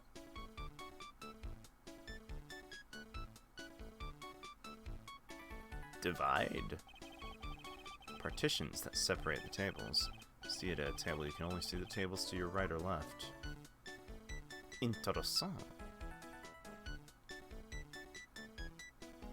Huh? Ah, that's just more table. Mo-table. Alright, clearly this thing's just got table for days. I think we're done here for now. Let's move on. Back to the detention. Yo, about MC Bomber up in this bitch. Sports! Did Guts and Braun manage to defend his heavyweight title? That paper's actually a month old from the day of the murder. Damn, Maggie being a wrestling fan. Gutson got knocked out yesterday, I'm afraid. Or it could be boxing, I guess. Found this paper in the magazine rack at Tribulations.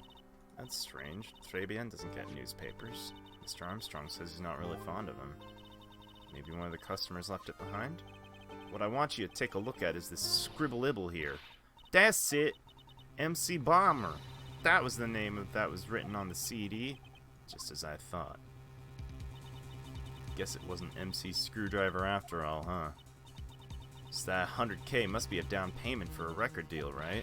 Someone gave me 100K, I'd sing for sure! Master of Korean Spirit Song, even Maya's theme! Okay, Maya. If the sample CD was on the victim's table, that means this newspaper may have been belonged to the victim. So the victim left this behind on the day of the murder, huh? Better step up the investigation, don't you? Fair enough.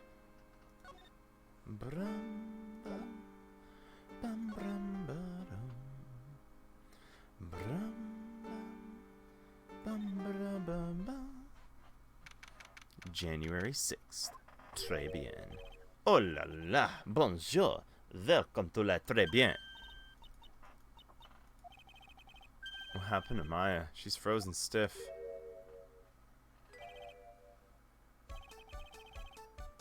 Bienvenue. Powerbot. Sorry. Tulip.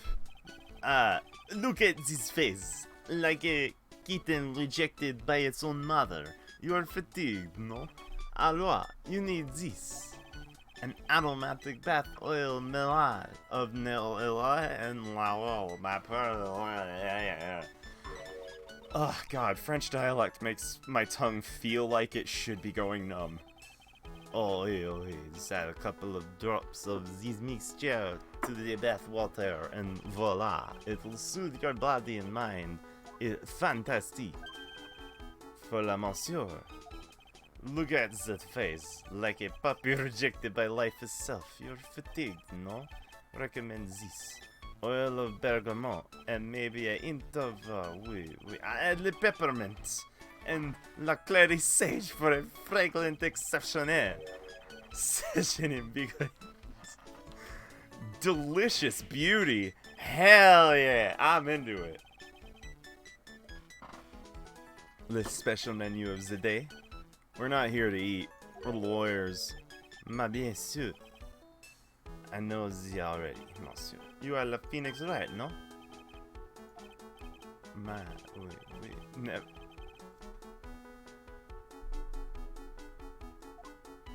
I didn't flirt with you. Everyone to do with this case knows who I am already. Introduce myself to you again. Jean Armstrong, enchanté. Alright.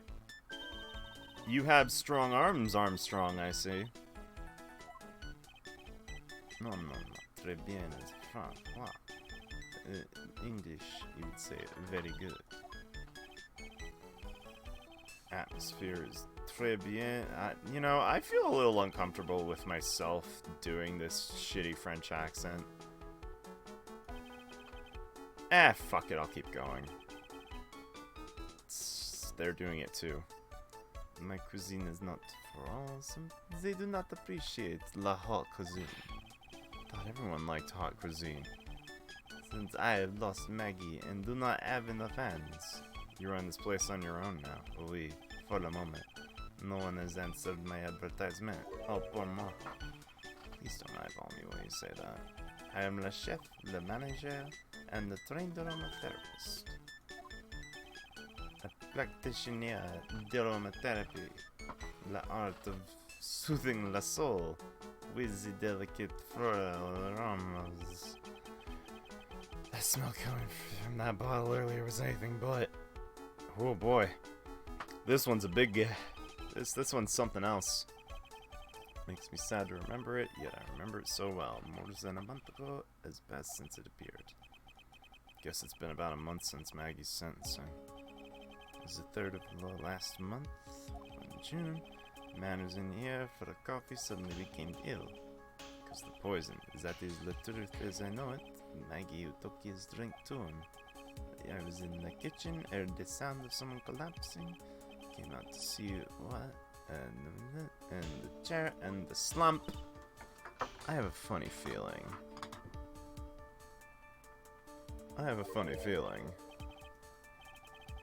Maggie had passed out also. Was he alone? Oui, monsieur. Oui, monsieur. All alone. It was that Maggie said there was something else, but... La police, they asked me many times, are you sure there was no one else at the table, they asked. I am not the only one. La old man said the same thing. Old man? Who is this old man? At the time of la murder, there was another customer here. Someone else saw? Ma oui. As usual, at the time of la murder, there was a saw it too. But is it the same thing? That there was no one else on the victim's table? Maggie swears there were 2 people. My mademoiselle. La lawyer could not prove this one. Not the lawyer. That was me, I suppose. My bien sûr. Oh, it's the first person who said it wasn't me. Don't kid yourself. Who's the one making stuff up?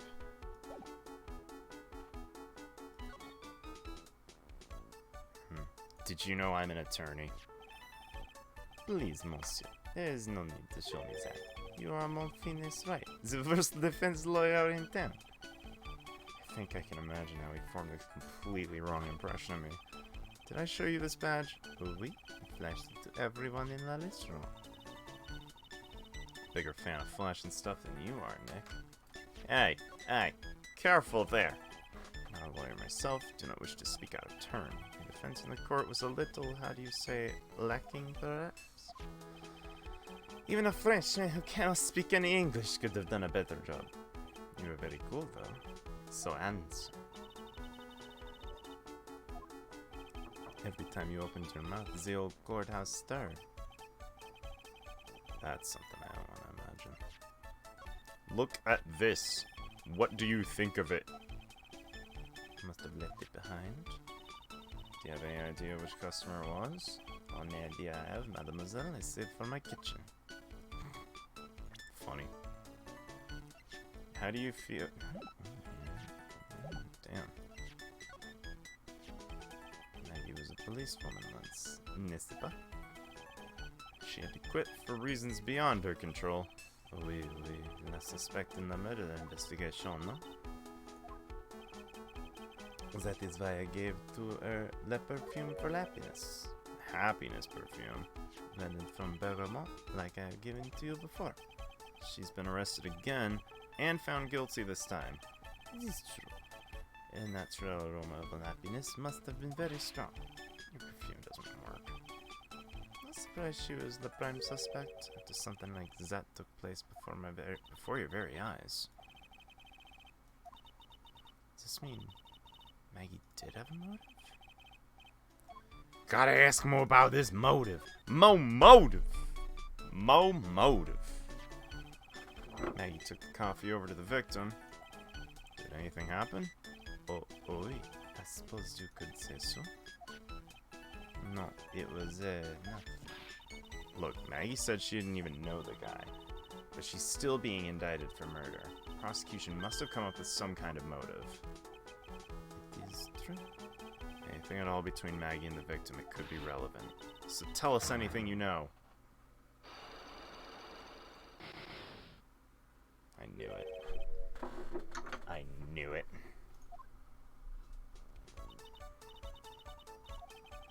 Just have to... What the...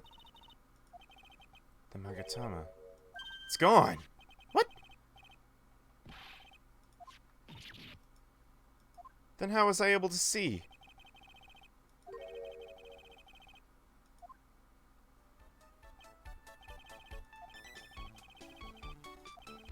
Table where the victim was sitting.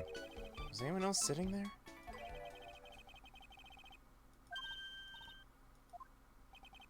The old man spends all of his time in the park. Behind the restaurant, Vitamin Square. Je vous en prie, my dear. Let's go check out the Vitamin Square.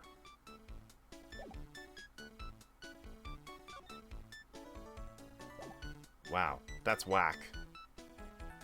Vitamin Square it is. Oh, this place looks amazing. I love it. See where they get the name from now. Fruits scream vitamins at you. There's the guy. Isn't that the old man Mr. Armstrong was talking about? Grouchy looking grandpa throwing out seeds for the pigeons. He's not throwing seeds for them. He's throwing seeds at them. This fucking guy. My grumpiness threat level's been raised to red. Excuse me. Would you mind if I had a word with you? Yes. That's my last couple of questions. What's the matter with you? Can't you see I'm busy? So you don't like my seats, eh, pigeon? He's really chucking them at him. It's gotta hurt. Go on, eat this. His fucking nose. I don't know any Maggie Bird. Yeah, you do. Maggie, the waitress at Tribulations. It's a disgrace, I tell you. Utter disgrace. Innocent young girl revealing herself like that. You mean her uniform? Youth of today, they don't have any shame. No shame, I tell you. Not 1 ounce. What happened to the old Bushido values of Japan, like honor, modesty? I'm not wearing anything revealing. You? Your problems, you lack any sense of grace. Talking about hitting a girl where it hurts. Oh, I'm about ready to fucking... Excuse me, for restaurant. Garbage they serve, there's not food. Where's the sushi, the tempura, the rice? It's a French restaurant, sir. Where do you think we are, boy, in Paris? I want real food, not these snooty snacks. What about these shameless girls? All the way up to their practically naked. It's a disgrace, isn't it? Listen, it's not my restaurant. It's... He certainly knows the place. He must be a regular. But if he hates it so much, why does he keep going? You a regular at the restaurant?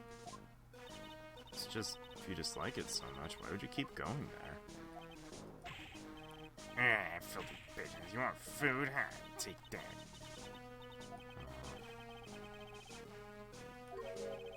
I don't exactly have the Magatama right now, huh? It's only on loan. Better find it or else. If Pearls ever gets wind of this, I'm gonna be in a world of pain. Man, this just keeps getting better and better.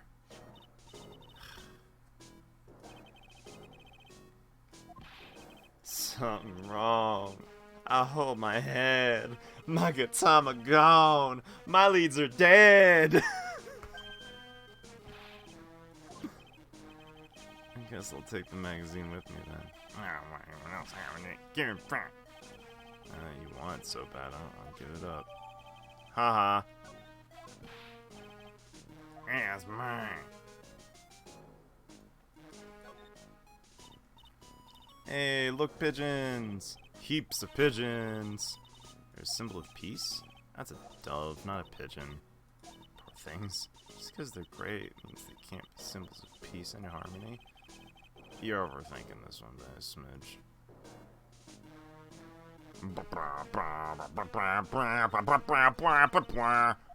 This place is so fruity! I love apples. They're among my favorites. That apple slide's perfect for you. There's something perfect about it. Don't be a stick in the mud. Slide down it a few times. Yeah, Phoenix, slide down it! Oh, yeah, I guess you're right.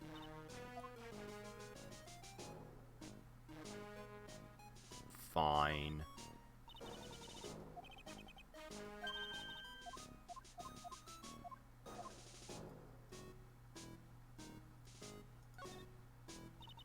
Used to love sandboxes like you wouldn't believe.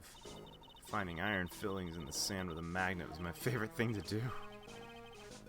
That's too exciting for words. Every single shred of iron in the sandbox. Did you manage to get all the iron? I never did. I think I came close once, though. I still have all the iron fillings I found way back when. Want them? No, thanks.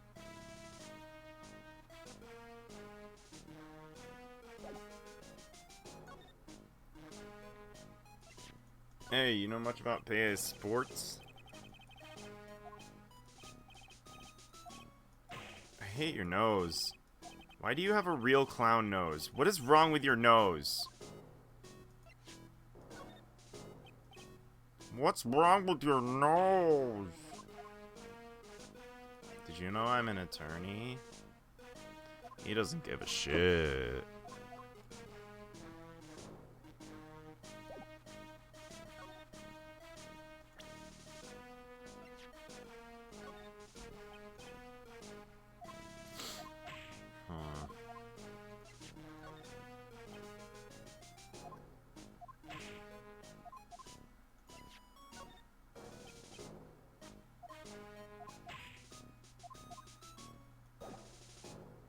This guy's being a dick.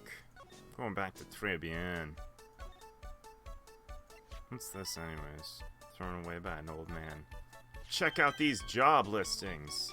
Mademoiselle, are you looking for a job? Nah, it's just... Let me see. Your style is un peu different, but you have a good face. Felicitations, you're the best. I will hire you. Come with me. I will teach everything I know. Damn. No. Oh, don't take away my Maya. Oh, shit.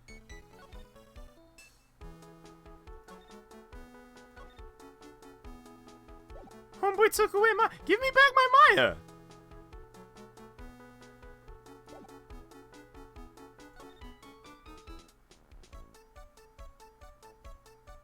What the fuck?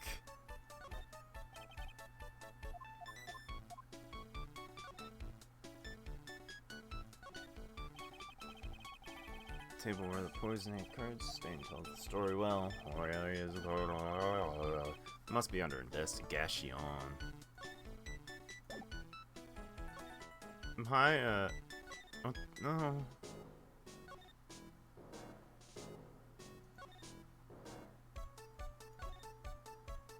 Oh god, I can't get her back. Oh god, I'm alone. No, I need my safety Maya. I need... Or at least Pearl. I need my safety Faye. Maya, where'd you go? Is Armstrong really taking a shine to her? Suppose I'll just have to let her work at the restaurant for a while. I'm gonna pick her up from Tribia once things have cooled off. No. No, I want her back now. She's my Faye. Charlie. Quite decorative plant. He's sort of a keepsake. Something to remember Mia by. Sure, the office is a mess, but I never forget to water this little fella. Old movie poster. This is the first movie that made Mia cry when she saw it a long time ago.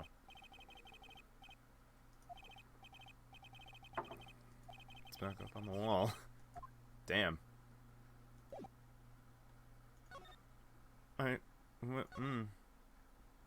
Criminal affairs? Well, pal, have you found the evidence yet? One's gonna find her innocent? Not yet.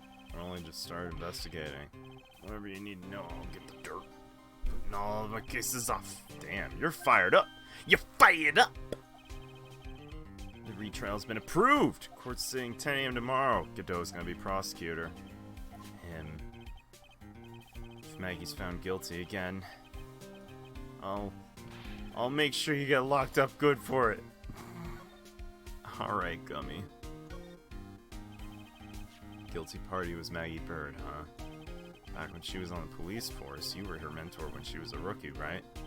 Kept a close eye on her. No, not too close. You know what I mean. It wasn't anything like that. Look, sure, it was her boss when she was doing training, but that was it. Nothing happened. Gumshoe sure is sweating up a storm over nothing. That big old Gumshoe has a little old crush, huh? I don't like her or anything. Gossip with Maya about this later. Don't tell anyone. You gotta keep it a secret. Wow, this was really easy to break. I didn't even need to break this psych lock or anything. You just opened. I just took the key, unlocked that shit for me. Opened right up into the door. Tell your face, pal, not me. You'll have to be blind not to see what's on your mind. I was wondering, did you fill me on the victim? Glenn Elg, a computer that is a scouter! Fucking hell! God damn. Never had any contact with the guy before that day. All she did was take him his coffee on the day of the murder. Maggie also claimed to have never seen the guy before. Did the victim go to the restaurant often? Not according to the chef. First time he'd seen the guy. Programmer and a first-time customer. Possible reason could Maggie have had to kill a guy like that? Motive was... You're kidding. What was her supposed motive? I'm really busy. I haven't even got enough time to sift through these papers. Look into it yourself, okay? This isn't really a proper investigation. I'm kind of working on it by myself. The judge already ruled on the case. All the evidence is in already. Only problem is the testimony. Doesn't sound very good for us, huh? I've got a mountain of papers on this case to look over before tomorrow, so I'm just gonna say this. Maggie Bird's no liar. She's a bit out there and a bit off base sometimes, but she was a good cop. Her heart's in the right place. Just how contradictory is her testimony? The number of people at the table. Yeah, my thoughts exactly. Maggie still insists there was another guy sitting with the victim. But get this. Everyone else in the place says the guy was alone, even the chef. Then there's that CD. She did mention something about a CD. Sample CD on the table. Our guy turned up that place upside down. There was no CD. Not at the table, not anywhere in the whole restaurant. Say the victim was wearing an earpiece too? That was for the portable radio in front of his, in the front pocket of his hoodie. You didn't have a CD player? Got it. Your phony never explained that contradiction at all. You know, Tribulations didn't mention the CD either. I don't know why, but I get the feeling Mr. Armstrong's got something to hide. Maybe it's because he had 3 psych locks, you silly? You silly bitch. Check out these job listings. Sorry, pal. All I can think about is Maggie at the moment. Fair enough. I didn't mean it like that. You don't have to explain, really. I get it. Your boy gets it, alright? It's a G thing. Dated the same day as the Moida. You may be onto something here. Take a look at this. See the writing. MC Bomber. You've heard that name somewhere before. MC Bomber. He actually seems to be thinking. No good. And he goes back to being the Gumshoe we all know and love. I'm gonna borrow this paper for a bit, okay? I want to get handwriting analysis done on this scribble. Okay. Works for me. Sports paper given to Detective Gumshoe. Wasn't at the trial myself, but I asked this one detective. I know how your defense works. What do you say? He started off by saying I'm at a complete loss for words, but he must have found some quick because he went on about how bad you were for an hour. So much it seemed like you were trying to get Maggie found guilty. Looks like I was trying to get Maggie found guilty. Did you know I'm an attorney still, though? Is that thing real? Why does everyone keep asking me that? I wonder what this phony of yours is like. Maggie found guilty of murder, doesn't that tell you? Gotta track this creep down.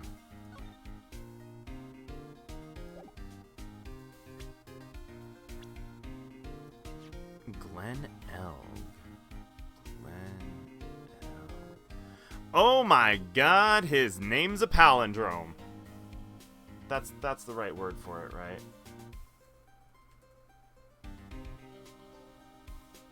Yeah! Glen Elg. Glen Elg. His name's a palindrome! That's cool. I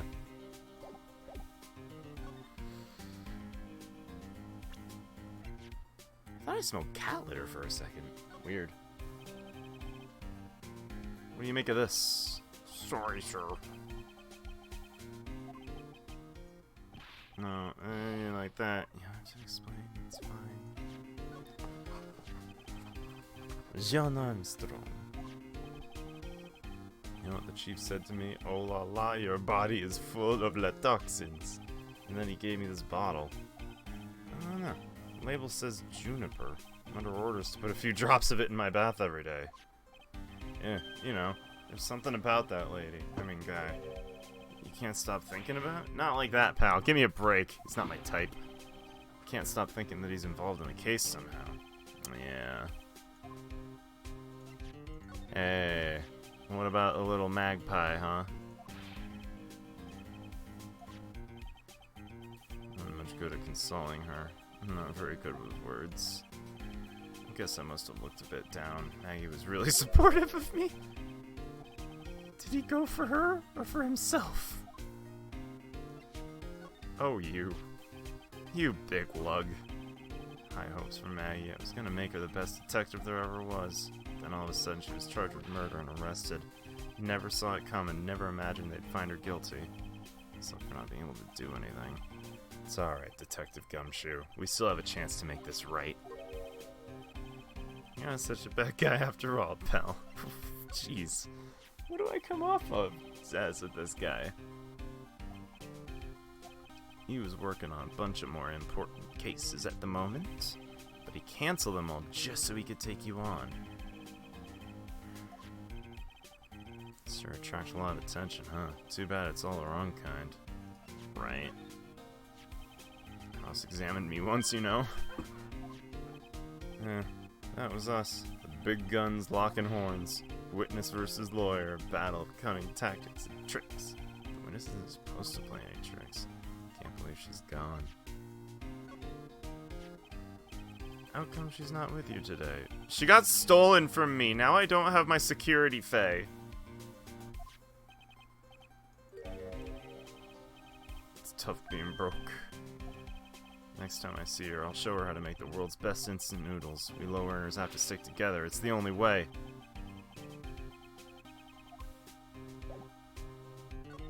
Gumshoe, you're awesome. What exactly is it that caught your attention about the chef at Tribulations? Kinda hard to say.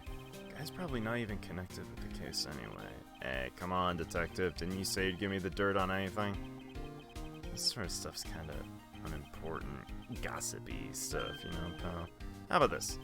You go to Tribune and investigate the place yourself, and if you find anything suspicious about the guy, you report back to me, okay? Don't suppose I had a choice in this, huh? Find out more about the chef at Tribune. I'm gonna bounce back to the detention center real quick, okay? Tribune. Give me my security Maya back!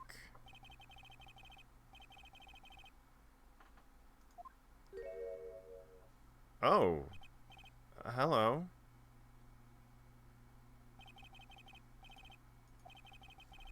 There's a dark aura about her. B Avenue.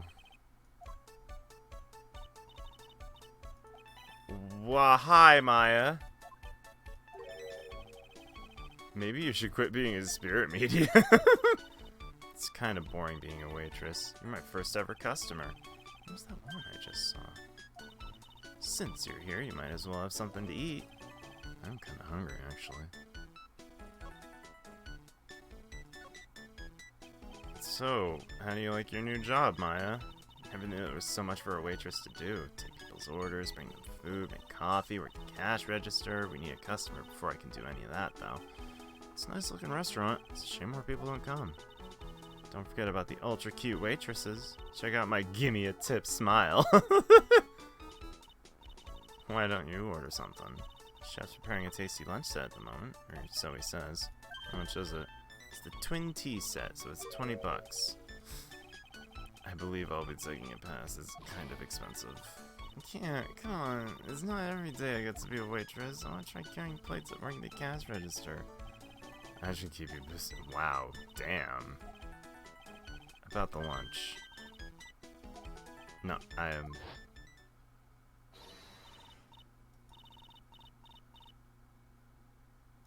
No, I don't need any of that. Maya's really getting into this. How much is the set? 20, but the drink, side, salad, dessert, it's... Wait a sec, Maya, I don't have that money! Ow. Whoa. I belong for Balsam Grit. Oh. Lobster, huh? Alright, down the hatch. Here, it's yours. Remember, Maya, my wallet doesn't print money, so you better polish off that plate. I've just remembered, I gotta clean the toilets! No, damn you! Ugh. This lunch. How do you say? It tastes like a shit. Not a bad idea to check out the kitchen. Hell yeah, I'll check out the kitchen. What was it Maggie said again? In the kitchen, you'll get to see all the chef's greatest secrets. That sounds tasty. Hey, oh, Maya, were you gonna show me around? There goes my plan to find a cool clue and show it out in your face. Better conduct the search in the kitchen myself.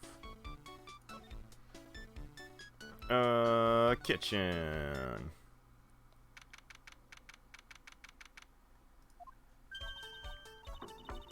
The famous Tribulations kitchen. It's my first time in here too, actually. It's a weird atmosphere in here, that's for sure. I'll be back soon. We better search quickly. Chop, chop. Alright, first thing my eyes drawn to are these bottles. We poppin' bottles with the ice like a blizzard. Look at all these little bottles. Aromatherapy oils. It's got so many. They're overflowing onto the floor. 1, 2, 3, 900. They're all the same too. Wait a minute. There's one bottle that's different from the others. Could it be the thing that carried the poison? Odorless poison? Look how many bottles he's got. He won't miss one, will he? Oh no, it carried the poison. That bottle's poison. Looks like a treasure chest or something.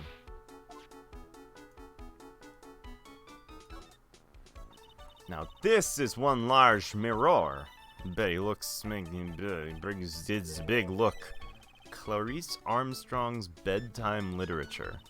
Not exactly Pulitzer Prize material, is it? Collection of poems he's written. Read one out.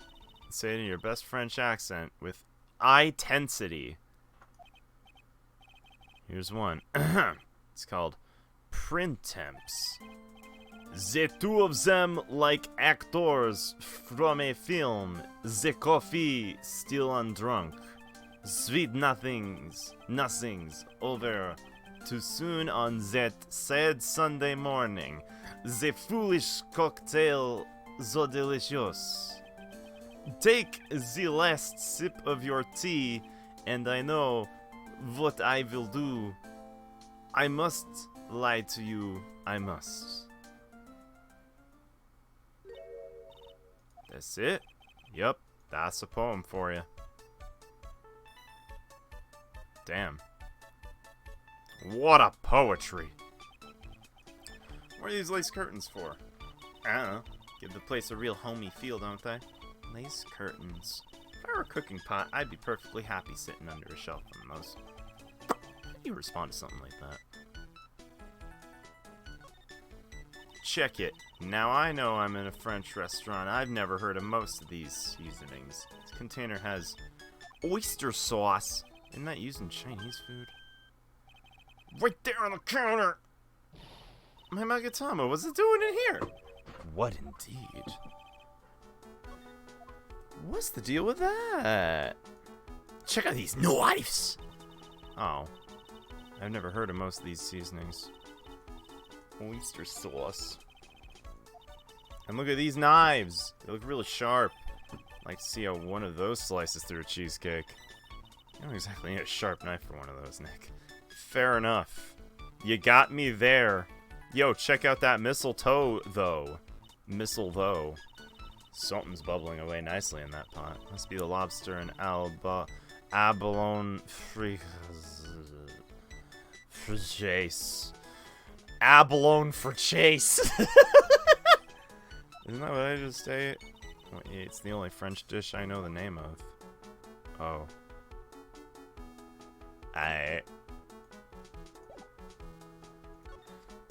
Time to go back.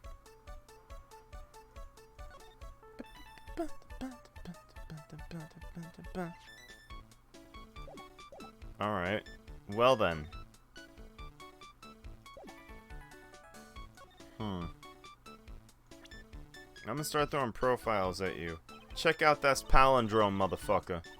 I'm a waitress now. I got a pile of work waiting for little old me.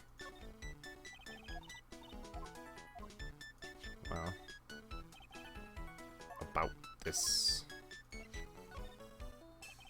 About this.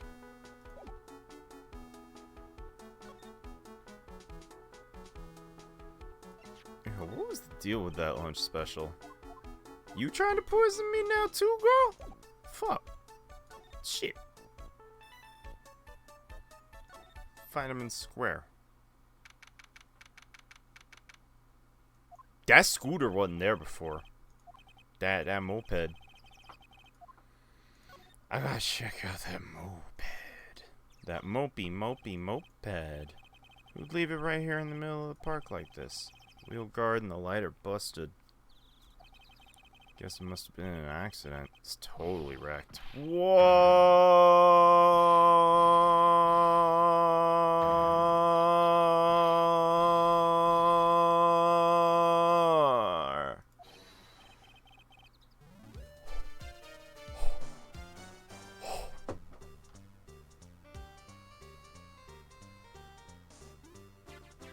Sir, are you Satan?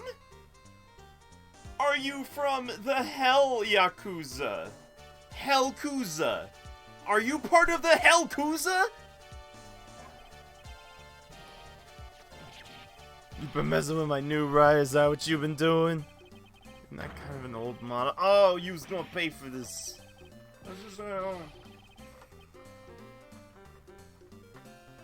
Then who's the one that covered my sale and crap, huh? You was gonna pay, you kiss my drift. I'm not a pigeon, I couldn't have done it. Wise guy, eh? I had to beat you so hard I'll feel you was smooching the express train. You better watch your back, this ain't over. I'm gonna round up a group of lawyers and then you gonna pay. Actually, I'm a lawyer myself. What'd you say? I'm Phoenix Wright, attorney at law. Phoenix Wright. You was saying you Phoenix Wright? Yeah, I am. So you a wise guy too, huh?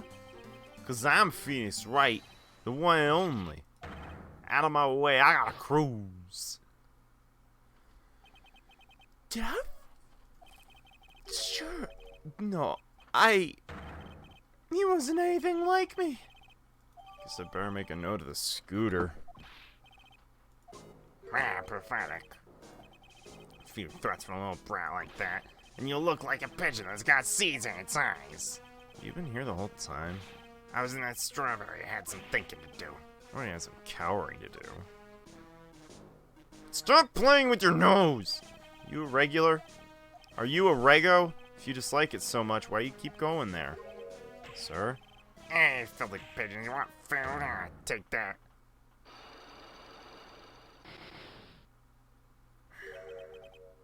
I knew it.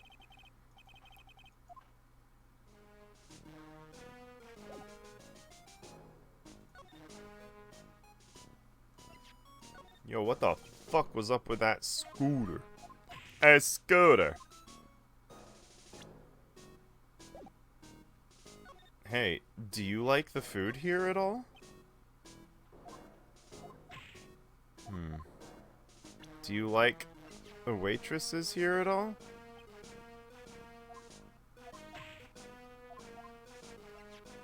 Do you like the Armstrong here at all? Did you notice the palindromatic man?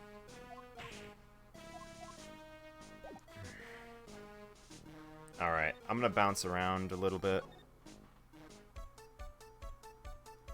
Yo, Maya, anything on this scooter? A scooter.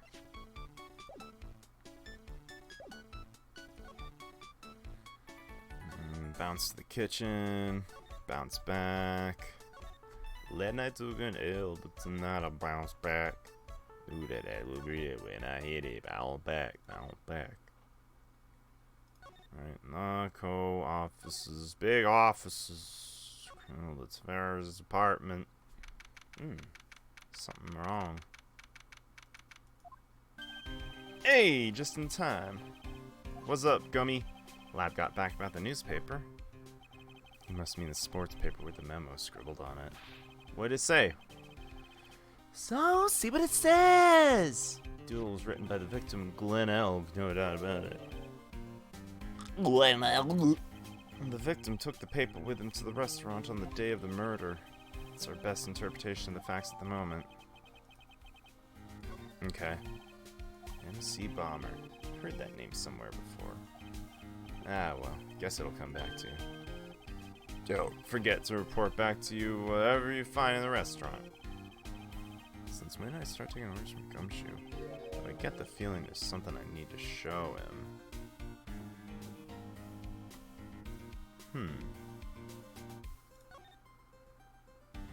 Hey, check out this scooter.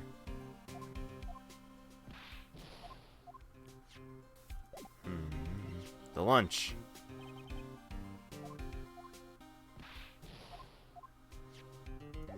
Oh, yeah. Run an analysis on the bottle. This one doesn't smell like shit. Doesn't smell like anything. Doesn't even look the same. Cologne bottle that doesn't smell, huh? Smells like a skunk to me, pal. Yeah. Borrow it. Do it. Contents of this bottle are pretty important. Alright. Thanks, Gum. Thanks, Gumby. Suspect him? Got that guy's number. I know what his secret is. Must be the same secret Gumshoe was talking about before. Better fill you in. Fill me in. Give me the deets! Alright. Give me the deets. What's Mr. Armstrong's deal? You ever had lunch at Tribulations, pal? Yeah. How was it? To put it nicely, it was inedible. Don't worry about being nice around me, pal. You and I both know the reason the place is so empty is because of the food. The place is clean. It's got a girl like Maggie as a waitress. Guess it's probably the food. Real scoop on the guy is up to his ears in debt. How much? Copy of his loan contract.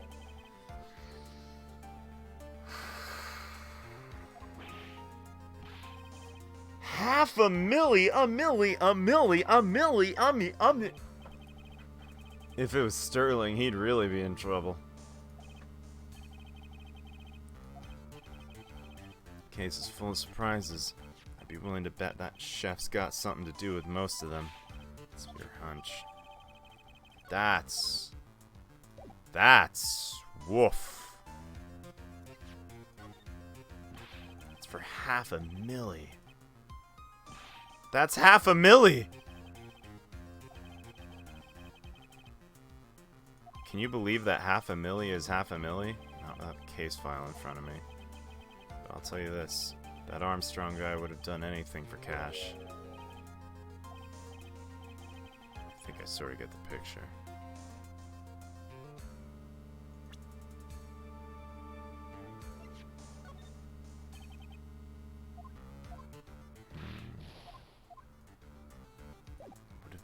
anything for cash. $500,000.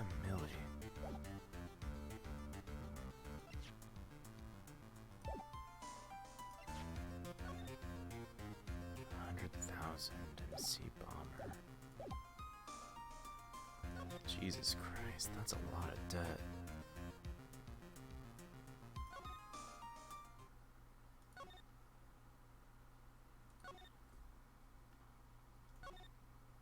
Gonna do some bouncing around back to Très Bien.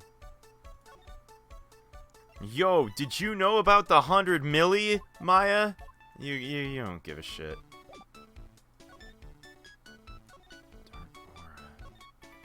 Oh god, that lady wasn't a collector, was she? Oh shit.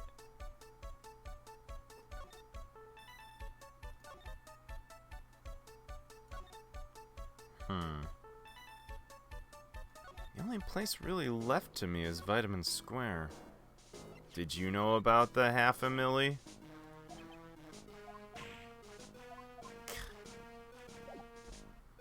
Alright, that's it.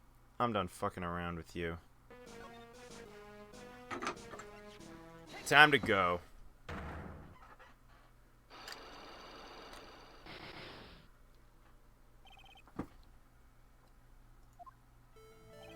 It's time you told me the truth. Why are you a regular at the restaurant you dislike so much? Yeah, people only have one reason to go to restaurants to eat. Is that the whole truth? I don't think you'd go to that restaurant for the food at all. It's like, bro, how dare you accuse me? What proof you got? I can tell that not you nor anyone else would go to that food. Because that food is whack! That's some whack food right there! Proof is in the lunch menu. Food at Très Bien is terrible and expensive. It's cheap. I'm rich. I inherited money when I was a boy. Yeah, I'm stinking rich. I haven't done a job of work since I was born other than feeding pigeons. Oh, a crock. Taste's another story, but the price is nothing to me. Saying you go there because you got money to burn. So much cash I over swim in my money vaults every day. That's a lie. You don't have money to burn. You're flat broke. You were looking for a job. A magazine. Why would you, a retiree, be looking for a job? I was... so what? So I was looking for a job. I'm buying a lot at the moment. I need spending money. I don't go to that restaurant for food. I just go for the Javachino. Yeah, I think you mean cappuccino. How's a cappuccino cost there? $8. Just better be some golden beans. You think a poor man would be better off drinking dishwater, do you? Is that it? I wasn't thinking that. I was wondering if the coffee there really is that great. No, it's not. But anyway, that place has free newspapers to read every day. Wrong! There are no free papers to read at Très Bien. I know that because the person told me. Someone told me that. Maybe I just present the sports paper. Look at this. It's a newspaper I found behind the magazine rack at Très Bien. This is the only paper there, and it's dated more than a month ago. What? See what I'm getting at here? Restaurant doesn't get newspapers. This is just one that a customer happened to leave behind. Why are you so determined to hide the truth? I'm gonna have to put this guy out of his misery. Listen, real reason why you go to Très Bien so much is... Okay. Listen. If it's the old man pervert trope, it is. Fuck, it is. God damn it. She was the waitress at Très Bien. The answer to the mystery of why an old man would drink expensive coffee at a shit restaurant is the waitress. I don't recognize that face. And you're probably telling the truth here, because you weren't looking at the girl's face, but at her outfit. It's the truth, isn't it? Became a regular because of the waitress's uniforms. All you can think about, isn't it? I can't take... That waitress was your... Oh...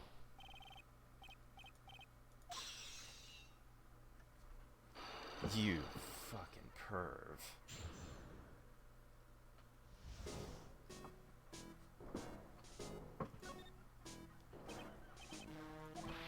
sir. It was outfit for a young girl. Fine, so I'm a dirty, wicked, sinful old devil. I even get one of those lousy cups of Javachino every time. $3, all because the servant girl punished me, locked me up. It's not what I'm here for. Another 20 years, you'll understand what it's like. You'll know how painful it is being an old man. No, really, listen. Show me some respect. I'm Victor Kudo. Just started or been going for ages. Shall I call you Revolver Fish a lot? Thanks. I've started practicing a little bit of the twirl. I can't do anything crazy. I can just do like a real basic twirl. And I can't even really catch it, even though I totally did that time. And it's hard for me to go the opposite direction as well. Shit. It's hard. It's more difficult than it looks. Shit.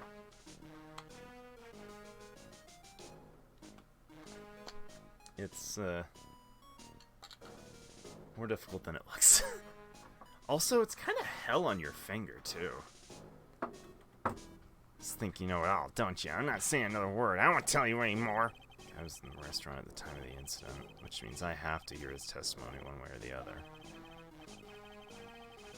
I even broke his psych lock and everything to try and get him when he's in a better mood. Have you seen the motion capture artist doing it in real life? Yes, I have! It's so cool!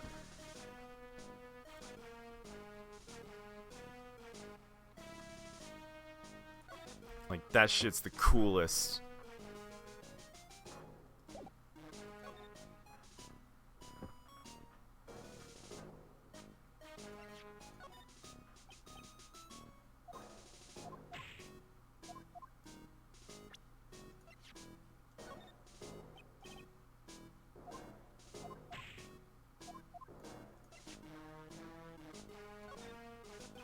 Has a thing for waitresses. Alright, he's not giving me anything else. Did you pay big dollars to see do it in real life? If I had big dollars, sure.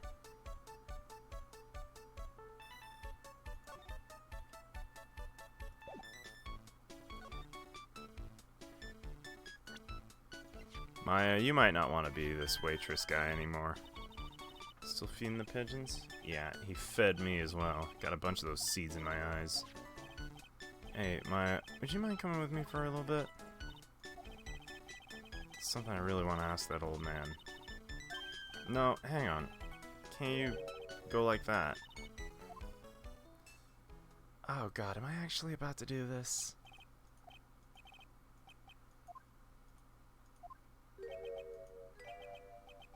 Oh, wow. It's okay. I think it's going pretty well. Yeah. Still just a little child. Run along and play on the slide already.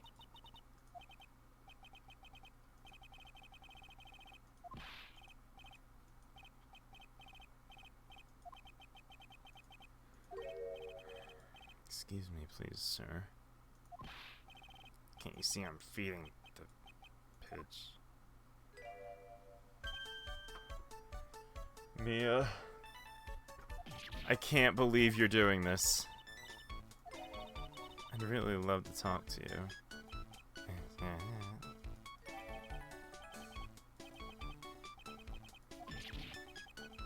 Oh, even from beyond the grave. Wow. About the incident. The man who died after drinking the Javachino? It's like he's a different person. It's quite a shock even for me. He's a strange-looking boy. Girl took the Javachino over to him, you see. And was the customer alone? Definitely. He was the only person at the table.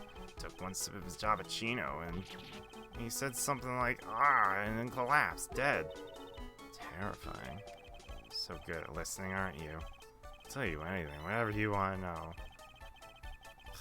Seems to be telling the truth now. It looks like you really didn't see the other man either. Do you like the food? Oh, of course. I'm really quite a sophisticated man. I was a young businessman once, you know. I set up a casino in London.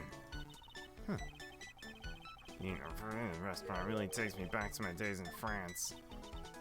Lovely story. London's in England, not France.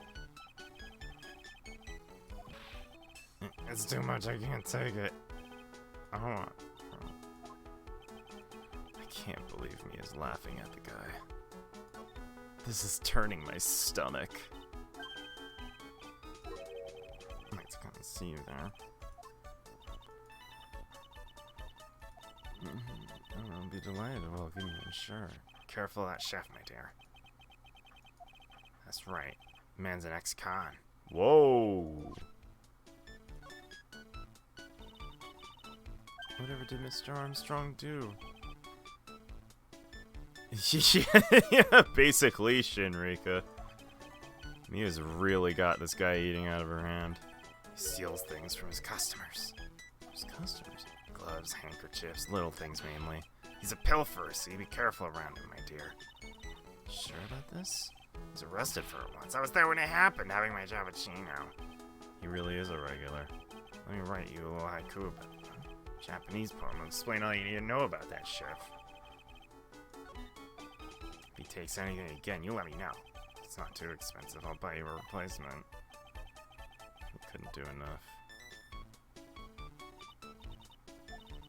That's about as much as I can do to help. Thanks. We got some really important info thanks to you. Can't believe Maya called me for something like this.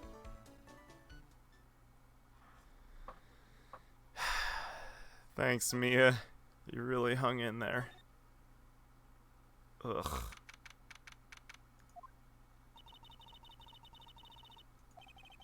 Enough of being a waitress. Yeah. No one came to the restaurant. Mademoiselle Maya, no, how can you leave me like this?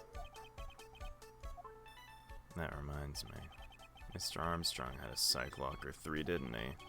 Gonna have to break those. Mr. Armstrong, hope you won't mind, but I'd like to have another word with you. Alright then. Let's break it.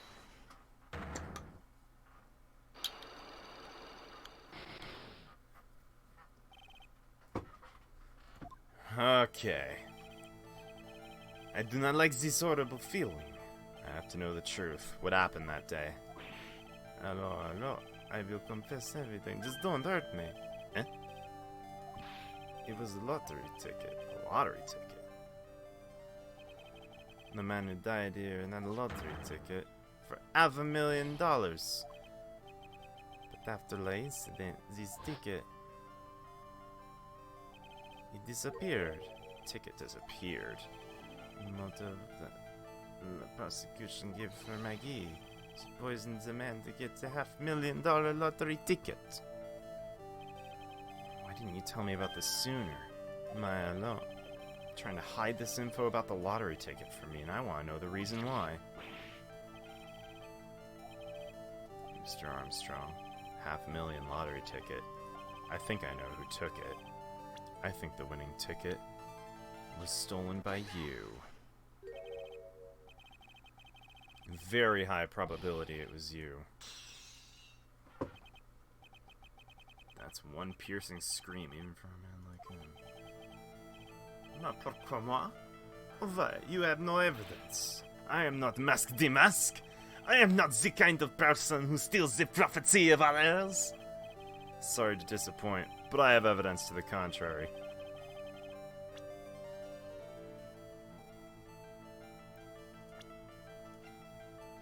I got convicted before. Wicked offender. What is this? A poem? Oh, monsieur, you know me so well. I adore poems. Read it, and put some feeling into it. Convicted before, a wicked man or woman, repeat offender. Da-da-da-da-da, da-da-da-da, da-da-da, da-da-da-da-da. That is a haiku. Sorry to bring it up, Armstrong, but you've been arrested for stealing from your customers before, haven't you? Mon Dieu! Demonsoir, you are the liar! Deny it. The false accusation, s'il vous plaît. Do you have any proof? incontestable that I have ever stolen from one of my customers. That would be my Magatama. You fucking stole this shit! Old habits die hard, Mr. Armstrong.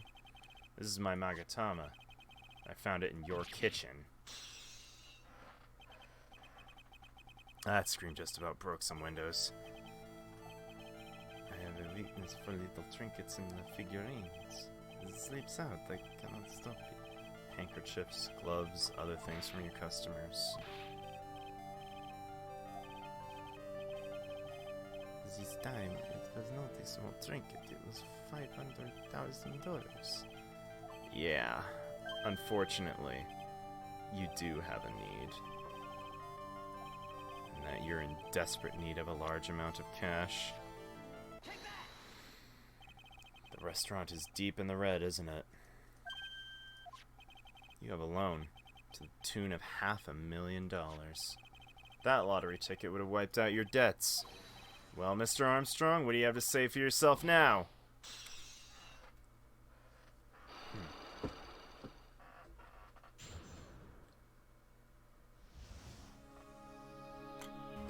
Alright. What you got? Mr. Armstrong, you said the victim had a winning lottery ticket for $500,000. How'd you know he had something like that in the first place? He was listening to la radio with his earpiece. Maggie said something about that too. The winning number was announced on the news, I think. Suddenly exploded. Yeah, $500,000, he shouted. And the ticket? Oh, he had all of his tickets spread out on the table. So desperately in need, so I put the poison in his coffee. No. Oh, no, you naughty man. Simply helped myself to one of his tickets. The victim collapsed, Maggie passed out. I thought to myself, pourquoi pas? He had so many of them. Only one was the winning ticket, right? Maggie was arrested because of you. No, this is not true. I did not take it. The ticket for $500,000, I mean. You told us you did. You said you took a ticket. Was it not the winning one? Non, mon fils. It was not. That's enough. Godot. What are you doing here? This is without a doubt the worst coffee I've ever tasted, Mr. Armstrong. Does his craving for coffee know no bounds? Perhaps Mr. Armstrong stole one of the victim's tickets on the day in question. I am the airhead, non, just a pretty little girl everyone is laughing at. But in that case, Maggie shouldn't be the only one under suspicion. You had the wrong ticket. Mr. Armstrong made off with the winning ticket's pretty neighbor. So the ticket he took was worthless? Not quite. Did win something. $1. You see, I am just a pretty face. Without my looks, I have nothing. So what happened to the winning ticket then? One he meant to steal? Indeed, what happened to it? I don't like spoiling myself by watching trailers, so we'll just wait and see how the movie turns out tomorrow, won't we?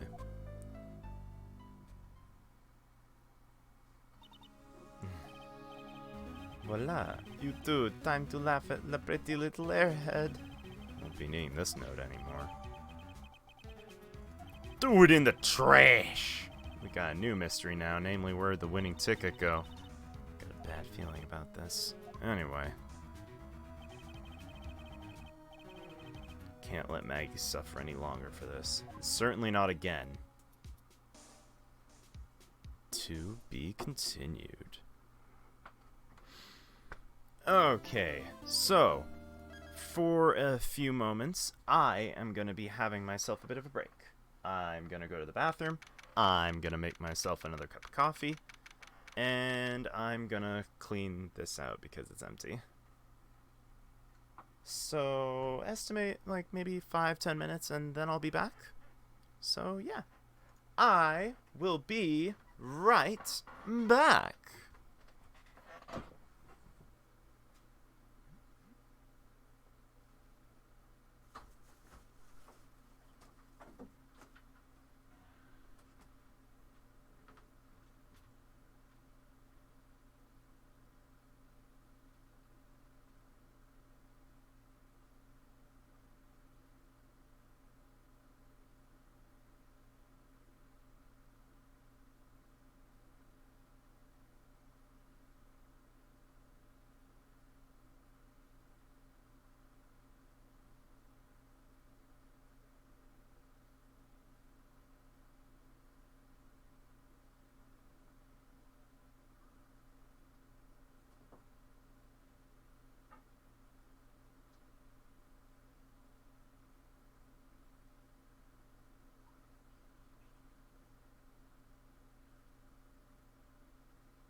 Alright, I am back. I am armed with my cup of coffee. I'm actually gonna put it right there. Yeah, perfect. And I am ready to go.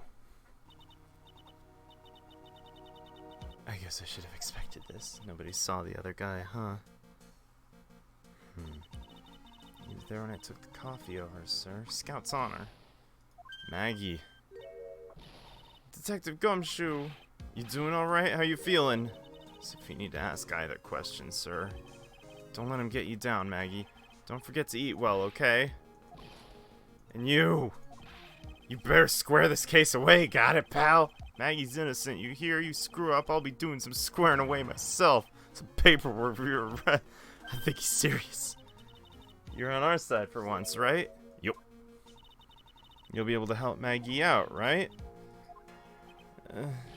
Of course. I got the situation under control. I'm gonna be the first witness on the stand today. If something says I don't mess with the facts, make sure you point it out, alright? Alright, we're forming a united front today, pal. You get me? Alright. I've always admired you so much, Detective. No, I can count on you. Looks like it should all go pretty smoothly today, huh? I can only wish. January 7th, 10 a.m. District Court Room number 4. Court is now in session for the trial of Maggie Bird. My real defense is ready. Oh, we going already? Ah, bitter. Mr. Wright? Yes, Your Honor?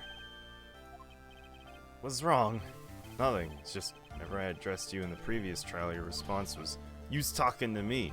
It was a little, well, intimidating. No, that wasn't me. That was the phony Phoenix. I see. So our trusty Phoenix Wright is back with us now, is he? Our trusty. So, Mr. Godot, opening statement. Mr. Mr. Trite, whether you're fake or the real deal, we'll find out soon enough through this trial today. I can already tell you I'm the real Phoenix Wright. I wasn't questioning whether you're Phoenix Wright or not. I was questioning whether you had studied law or not. That's what I intend to find out.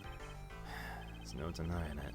Behind that mask is a man who really hates me for some reason or another. Court has already given its verdict on this case once. I won't stand for irrelevant testimony during this retrial, nor will I stand for a simple repetition of the evidence presented in the last trial. I'm not planning on repeating anything that phony made me say, trust me. Summon your first witness. I think Godot might be the guy who got electrocuted at the beginning of the game. Name and occupation? Witness, name and occupation. Oh, sorry, sir. Name's Police Department Detective. Occupation de Gumshoe.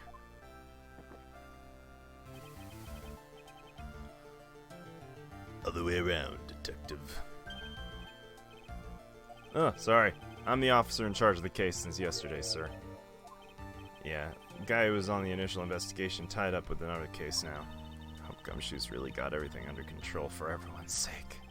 So, Detective Gumshoe, how did it go down? The victim's man was named Glenn Elg, professional programmer who was on the payroll of Blue Screens Incorporated, a local company. This is the victim's autopsy report. Glenn's autopsy report's been added. And here are the floor plans of the restaurant. When the incident took place, the victim was sitting right here. Poisoned coffee was brought over to him by the waitress. Waitress being the accused. Yeah. Victim died from poisoning almost immediately after he took a sip of the coffee. At the time of the incident, there were 2 other people in the restaurant. Mr. Gene Armstrong, an owner of Chef, and a regular by the name of Mr. Victor Kudo. Still seems to be a very straightforward case to me.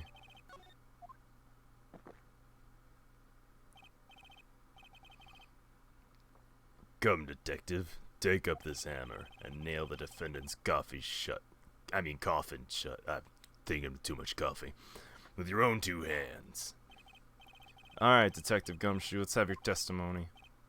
Yes, sir. The incident. Hey, first things first, I want to do what I always do and review my evidence. An article from December 5th says I was trounced and my client was found guilty. Left by victim, doodle in victim's handwriting. Mask to mask, MC Bomber, 100K. Picked up from a bench in Vitamin Square, thrown away by the old man. Très bien lunch special, $20 to spice how unbelievably bad it tastes. Jean's debt is $500,000. Owner of the loan is Tender Lender. Written by my phony. The wheel guard is all smashed up. Died of potassium cyanide poisoning. Time of death was between 1:30 and 2:30 p.m. Blueprints of the crime scene. Touch the check button for details. X is victim's seat. When the incident took place, the victim was alone at his table, sir. We understand the guy Glenn Elg was listening to radio at the time. Traces of poison were found in his coffee cup. What we found was potassium cyanide. That stuff really packs a punch. And, looks like Miss Bird might have had, well, some kind of a motive.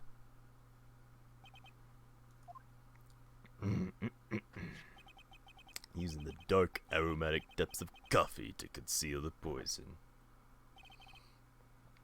Classy lady. Facts this case seem to be ironclad. I would ask you to begin your cross-examination, but please no intimidation tricks this time around. Is that understood? That wasn't me! Right. The incident took place. The victim was alone at his table. Can I stop you right there? I'm gonna let you finish. He's so desperate for that to be true, he's practically crying. Testimony just now doesn't match the testimony given by Miss Bird. She claims there was another man at the table. Yeah, that's what she said. And Objection! What killer wouldn't say that when faced with a homicide conviction? Hey! Sadly, your testimony isn't supported by the owner or other customer. Isn't that right, Detective Gumshoe? Yeah, it's true. Their two testimonies tie up on that. They both said there was no guy at the table. Press on this point a little harder. Press harder, boy! Well, maybe the other witnesses just missed him. Perhaps their view of the victim's table was obscured in some way. That argument as weak as the coffee at Tribulations, Wright. I have here in my possession a ticket. A ticket? Looks more like a photo to me. Yes. A one-way ticket to Guiltyville. Population, the defendant. This is a photograph taken from near the entrance of the kitchen. The scene is witnessed by the chef moments after the poisoning took place, correct? I think the court will agree with such a clear view of the scene of the crime. How, Mr. Trite, could anyone have overlooked a second person at the table? It certainly seems to show the victim's table extremely clearly. Who took that? I understand the guy Glenn Elg was listening to radio at the time. Listen to radio, you say? He had a portable radio in his chest pocket. Maggie told us that too, didn't she? Somehow about one of them had some sort of earpiece. Press harder, boy! What was it the victim was listening to? How should I know? Thanks a lot. We're now one step closer to the middle of nowhere. This isn't going very well, is it? Detective, could you perhaps tell us about the poison and how it was used? Traces of poison were found in his coffee cup. So traces of the poison were found in the coffee cup and nowhere else. Not sure I get you, pal. Was the poison a liquid, or was it powder? If I had to put it in layman's terms, I'd say it was powdery substance. So the poison could have been in anything that was on the table. Sugar, salt, pepper. Do you put salt and pepper in your coffee, Trite? The victim took his coffee black with no sugar. Poison could only have been in the coffee. Should I press on this point a little harder? Press harder, boy! You absolutely certain the victim even drank any of his coffee? What do you mean? According to this file, poison was found in the victim's coffee cup. But what proof is there the victim drank any of it? Oh yeah, you're right. That's what I was thinking. Oh. In case you were wondering, that last objection was for the detective there. Oh, hey, you're right. You may be fooling the court, but I'm not falling for it. If you have time to waste, you have time to present that piece of evidence. That piece, sir? Yes, that piece. What piece was it again?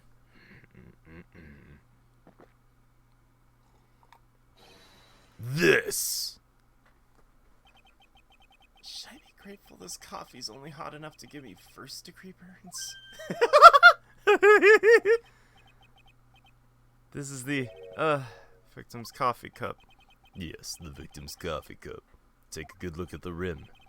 It's unmistakable. There's clearly a coffee stain on it. Conclusive proof that the victim did drink the poisoned coffee in the cup. Victim gulped down bitter death that the waitress brought to him. Like this! That only counts as one. That still only counts as one! The only prints on the cup were the victims and the defendants. Aw, shit. Upon further investigation of the cup, we found a certain chemical substance. And what we found was potassium cyanide. Stuff really packs a punch. Potassium cyanide. I've heard of that chemical before. Exactly how strong is this poison, Detective Gumshoe? Well, this stuff's lethal. Eat too much and your history. How much is too much? A lethal dose is 0.2 grams.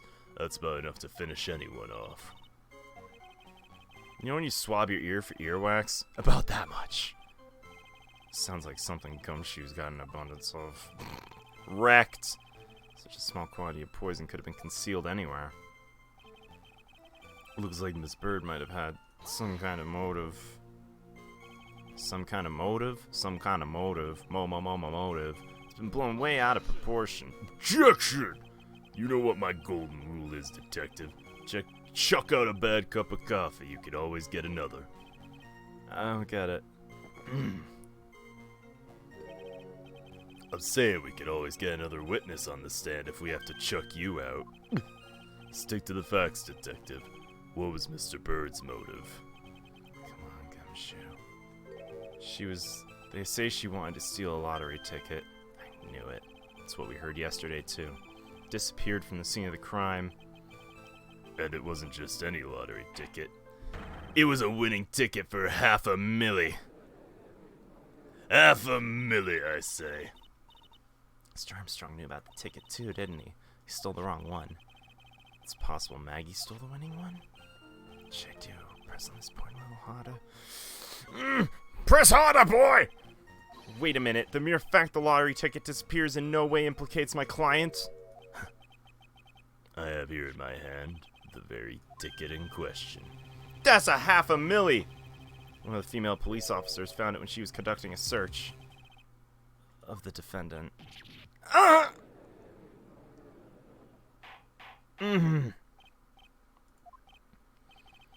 She's quite a lucky bird, our little waitress. No, she's the exact opposite. She's highly unlucky. Better keep an eye on that ticket. The way the judge's voice is quivering. Ticket was presented to the trial at court in the previous trial, big trial. $500,000 found during a body search of Maggie.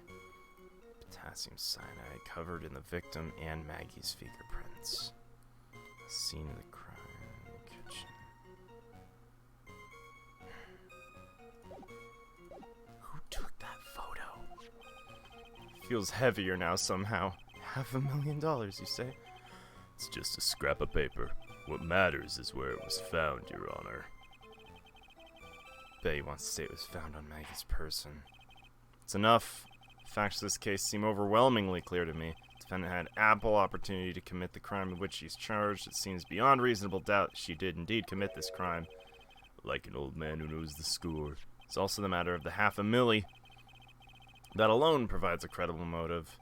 For that sum of money, even I might be tempted to bend the rules. I don't mind an old man who is weak to the siren call of money.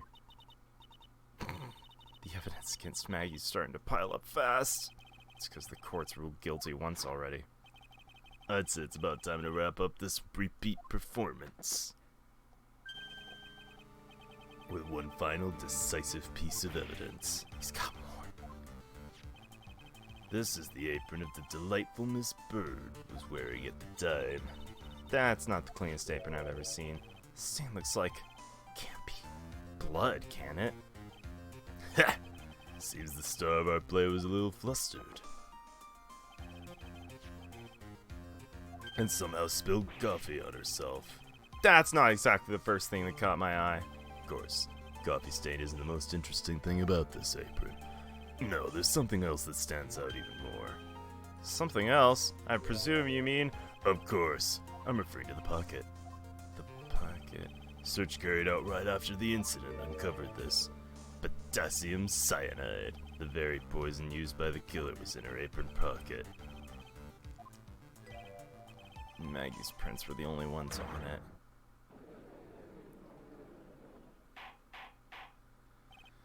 Oh, boy.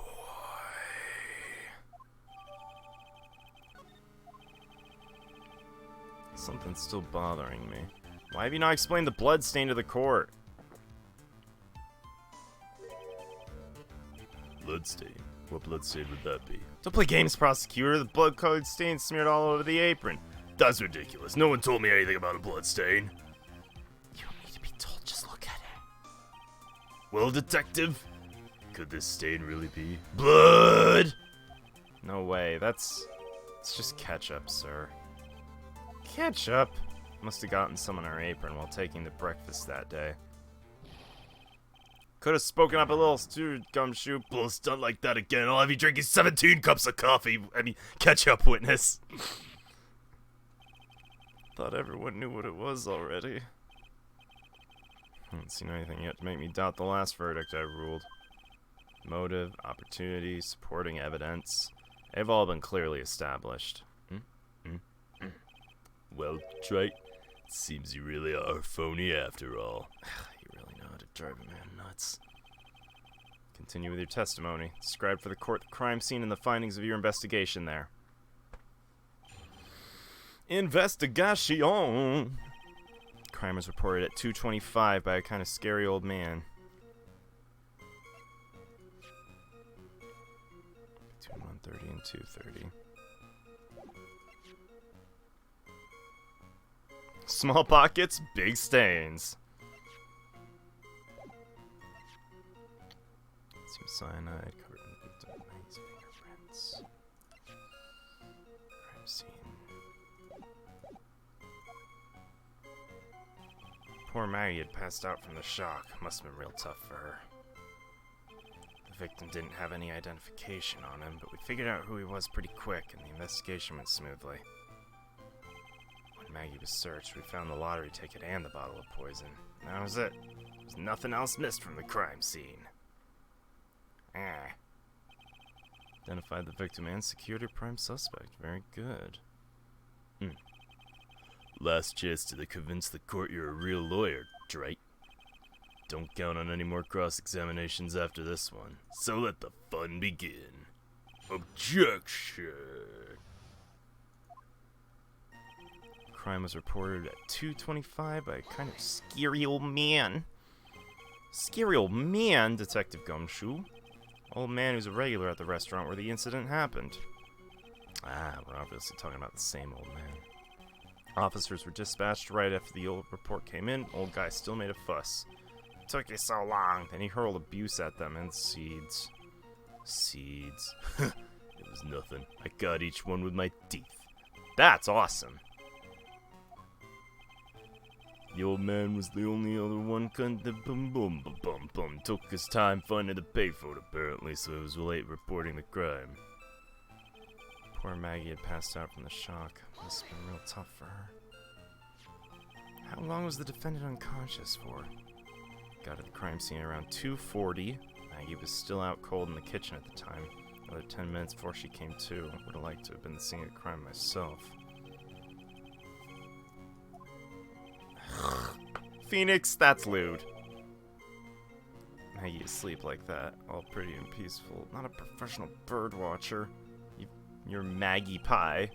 Save the romantics for your own time, detective. All we need to know is the investigation. Guess I'm pretty red right now, aren't I? The victim didn't have any ID on him. Didn't have any ID. It was stolen then. No, I don't think so. Victim didn't have a driver's license or even a credit card on him. All he had was 58 cents. 58 cents. Can't believe I found someone with less in their wallet than me. Victim sounds like he was a thoroughly miserable young man. Or some kind of outlaw. Why not give him a bit of edge? I think I'm onto something here. I figured out who he was pretty quick and the investigation went smoothly. Wait a sec.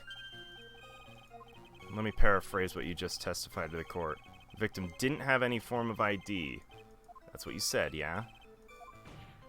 How the funk did you identify the victim so quickly? Oh, that. He's so let down. He's got the whole sagging shoulder and puppy eyes thing going. There was a prescription bag on the victim's table along with the lottery ticket. Seems Mr. Glenelg visited his doctor before he went to Tribulations. Got the victim's name from the medical records of the doc who prescribed the medicine. That's a reliable enough source for court. Should I leave this alone or ask to hear more?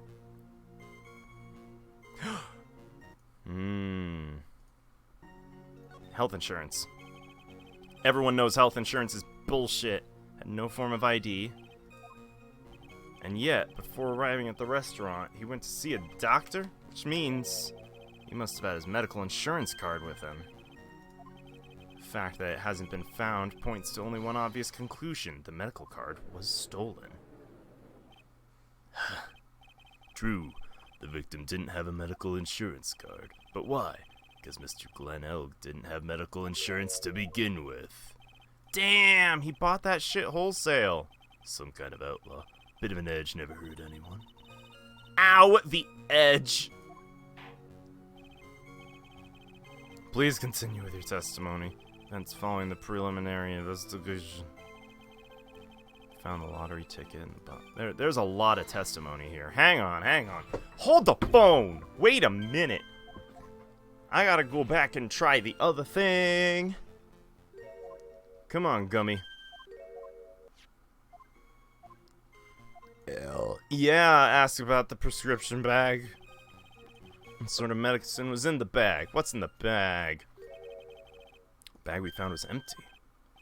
Completely empty. It's completely empty. Did Homeboy OD? You're entering an empty paper bag as evidence? Desperate, are you, Wright? Now what happened with the investigation after that, detective? Search, we found a lottery ticket, bomb, poison. Got this from the doctor before going to Tribulations. The bag is empty. Bag is fucking empty, dog. What's the deal with that shit?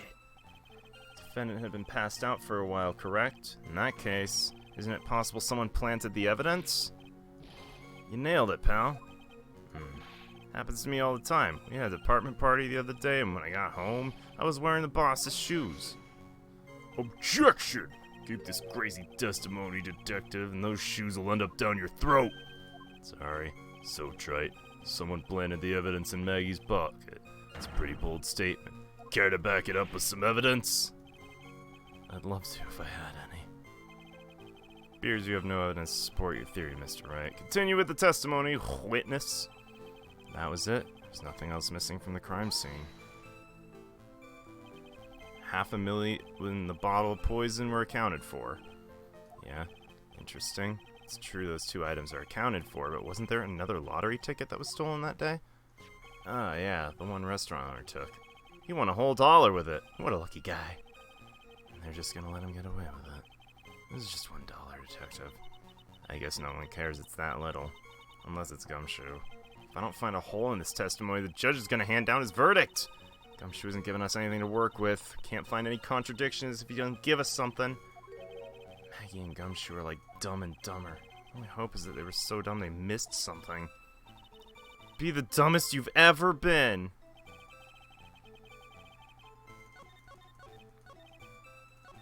That was it. There was nothing else missing from the crime scene. Maggie. Crime was reported at 2:25. Scary old man. Maggie passed out from the shock. Victim didn't have any ID. We figured him out pretty quick. Maggie was searched. We found the lottery ticket and bottle of poison. That was it. Nothing else missing from the crime scene. Can I prove that there was something else missing from the crime scene?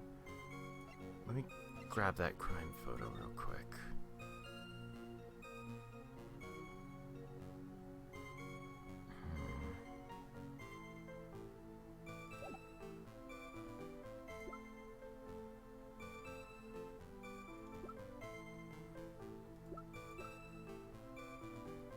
I'm gonna try presenting it, even though I don't actually know. I'm gonna try bluffing it. Ah, nothing.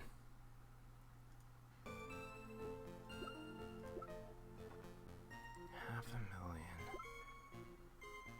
Maggie at the time of the incident. Small pockets, big stains. Oh, maybe the sports paper was what was missing. No, that's not it.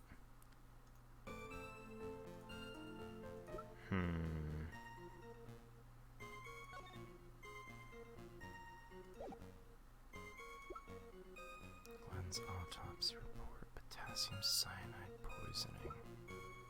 My phony, the wheel guard's all smashed up.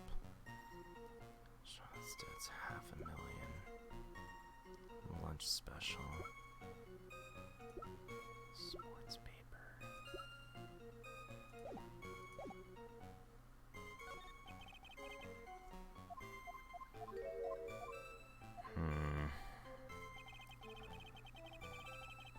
I'm gonna give these presses another sweep.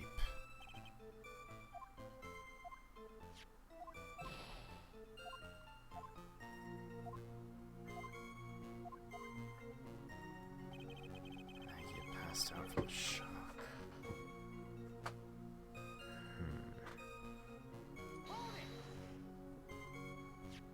How long was the defendant unconscious for?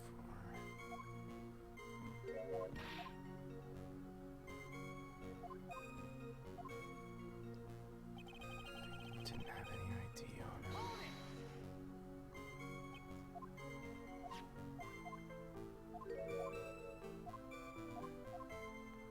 He says he thinks he's onto something here.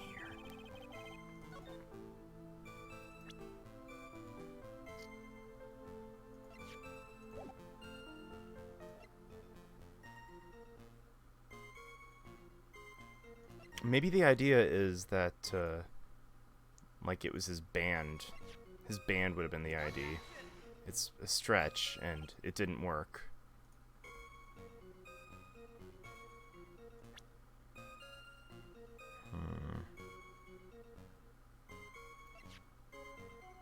It was a programmer.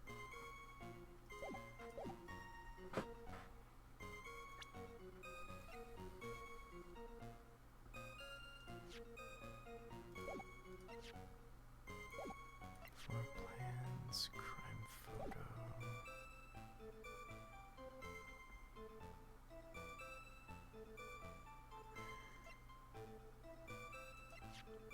ID.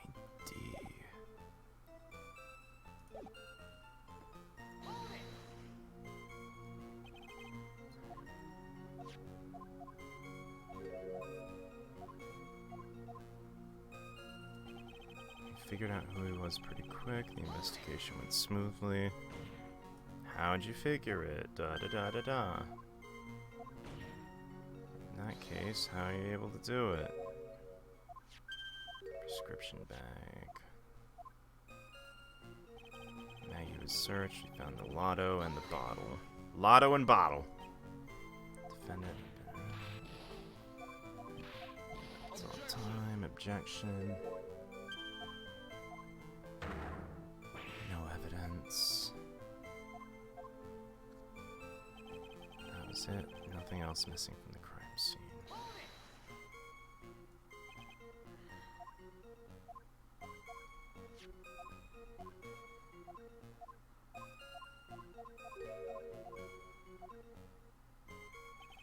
Okay.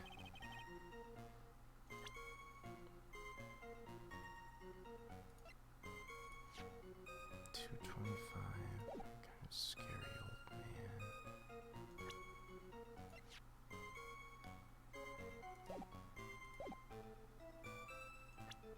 Maybe the idea is you wouldn't have seen it?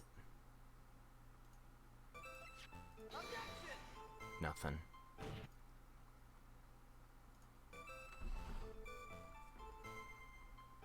Yo, what is that? F1? Shift F1? I'm just gonna do that from now on.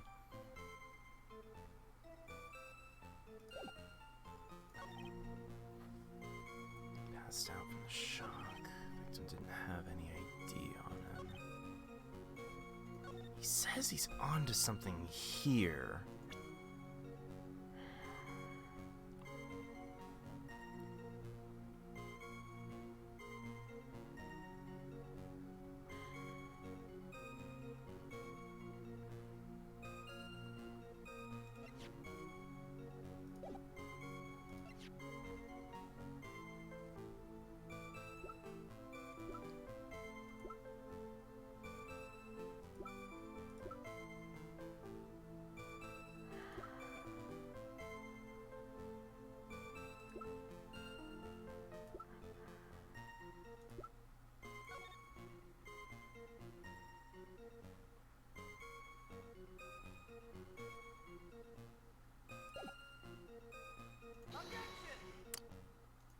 Damn, this one's a tough one.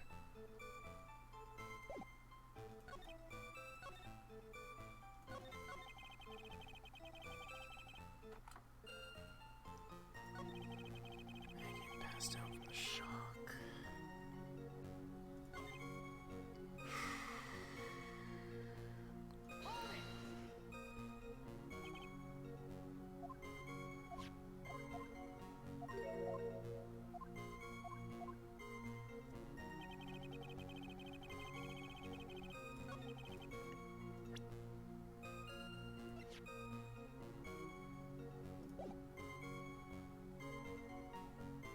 Maybe the idea is that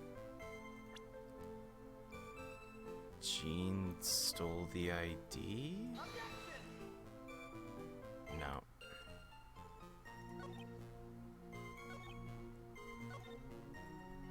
It's pretty quick. The investigation went smoothly.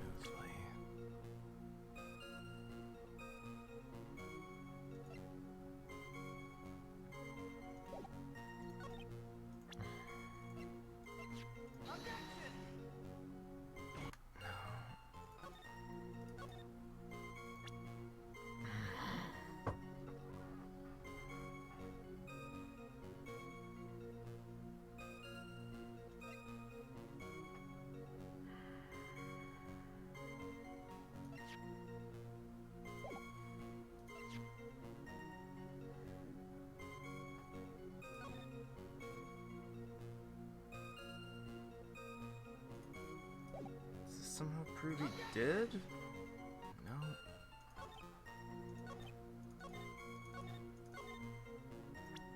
Did I already try the crime photo here?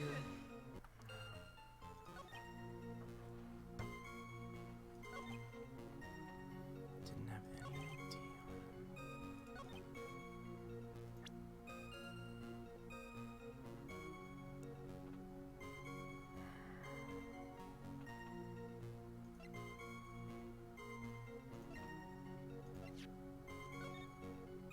MC Bomber.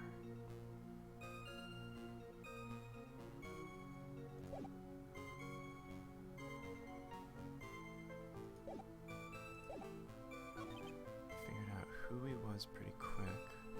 Investigation went smoothly. Response paper here. Reported by 225.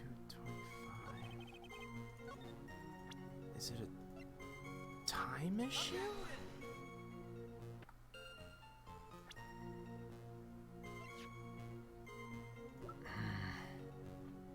Doodles in victim's handwriting. Touch the chip.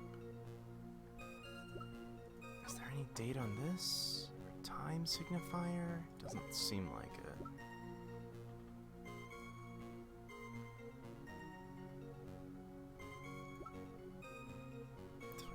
Lunch special. Maggie passed out from shock. Did Maggie take the pills?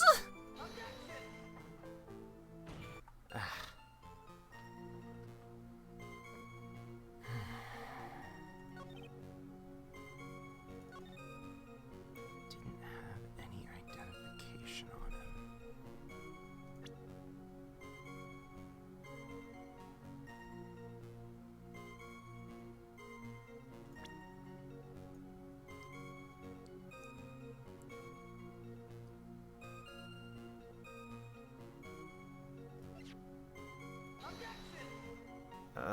I'm grasping at straws at this point.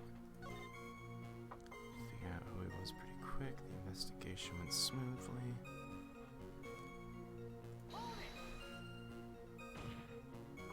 Wait a sec.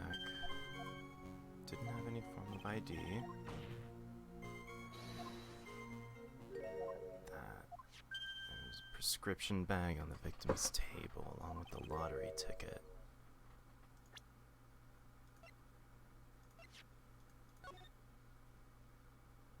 I don't necessarily see any bag.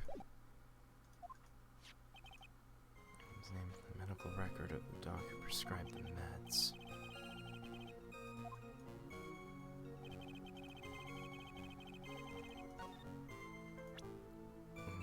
Maybe the bag was missing. There it is! There's just one small contradiction in your testimony. I'm getting all anxious just waiting. Hurry up, will ya? You testified that nothing else was missing from the crime scene. However, the prescription bag you mentioned was empty. Did the officers recover the medicine from the scene of the crime later? No, they didn't. The victim was given a prescription right before going to Tribulations. Where then did the medicine disappear to? You are too cool, pal! Due consideration wasn't given to the victim's prescription in the previous trial. Why do you always overlook such vital pieces of evidence? I guess that's the most careless thing I've done so far, huh? Victim was killed by poison and the victim's medicine mysteriously disappeared. Victim's own prescription could have been the lethal poison itself. Well, Mr. Godot, what you got? That's all. What? Read for the court the name of the clinic on the prescription bag, if you will. What's the clinic's name got to do with anything? New Earl Otolard... Otolaryngological. Otolaryngological. Otolaryngological. What the fuck is that? Hardly an illness, Your Honor. More like a bitter war wound, you could say. PTSD? Mr. Elg found himself in a fight. He took a blow to the side of the head and ruptured his eardrum. He ruptured his eardrum? What on earth was the prescription he was given? It's a cream that was meant to be applied topically inside his ear canal, not to be ingested. It's mentioned in the autopsy report if you read the fine print. They found traces of the medication in the victim's left ear. Very, very fine print. Seems Mr. Elk correctly applied some of his medication while he was in Tribulations. It would be absurd to believe he would have eaten it. Seems the medication is irrelevant to the case after all. No. If you don't think of something quick, it'll all be over. Can't get weak objection. Oh, fuck. I gotta push it. Only moments ago, Mr. Godot made the following statement. It seems Mr. Elg correctly applied some of his medication while he was at Tribulations. If that's the case, why was the medication not found at the crime scene? Medication in question was for topical use inside of the ear canal. That doesn't change the fact that it could not be found at the crime scene. However insignificant it may seem, it's a lawyer's duty to pursue the truth. Objection! You know as well as I do the medication's irrelevant. It hardly seems likely a prescription drug would contain potassium cyanide. It hardly seems likely the coffee the waitress served would contain it either, but it did. Possibility is undeniable. That's enough. Mr. Godot, is the detective the only witness the prosecution was He's smoking! I got my own witness I'd like to call, sir. It's the only man who was there in the restaurant. Victor Kudo, the pigeon hater? Very well. The matter of the disappearing medication seems a little more than trivial at best, however. It wasn't explored at all in the previous trial, and that's something that bothers me. Court will adjourn for 10-minute recess, after which we'll hear the prosecution's next witness. I suppose this means I'll just have to finish you off in my last 6 cups. Court's adjourned! January 7, 1103, District Court, Defendant Lobby Number 1. That was close. I nearly died in there. It's my line, sir. No, it's my line. I think I really did die a little bit. It looks like we all nearly died in there. I can't believe Detective Gumshoe. How could he betray us like that? He said he'd help me, but he totally set me up. I don't think he meant to do that, Maggie. He was backed into a corner. The guy's got to do his job, right? All about lies and betrayal. I've had them my whole life, but it really hurt this time. Okay. Poor Gumshoe. Next witness is gonna be that old guy from the park. Lover of waitress outfits and projectile seeds. He's gonna be really stubborn. He's pretty set in his ways, you know. Big old grouch. You gonna be able to handle him, Nick? Yeah, I can take whatever he throws at me, even in those never-ending bird seeds. Let's do this. Court number 4. Court will now reconvene for the trial of Maggie Bird. Mr. Godot, your next witness, please. Prosecution calls forth the lucky old-timer who caught the show over a cup of coffee. Witness, please take the stand. Plitness. Name and occupation, if you don't mind. Victor Kudo, born and bred in the land of the rising sun. Honor and duty are what make me. Mind you, I can be quite emotional at times, too. We don't need to hear about that, Mr. Kudo. Just tell the occupation. Occupation? Listen, young'un, how much do you think there is a kimono embroidery here? Kimono embroidery? That's what I do, or did back in Japan. I embroidered my family crest's kimono. My ancestors were embroidering kimonos before the country even existed. Damn, real craftsman. Maybe you can embroider my costume sometime. Anyway, like I said, there's not much demand for that kind of thing here, so I had to take a job working the cash register at a burger joint, pretend to smile. That burger joint would have been better off putting him in the kitchen.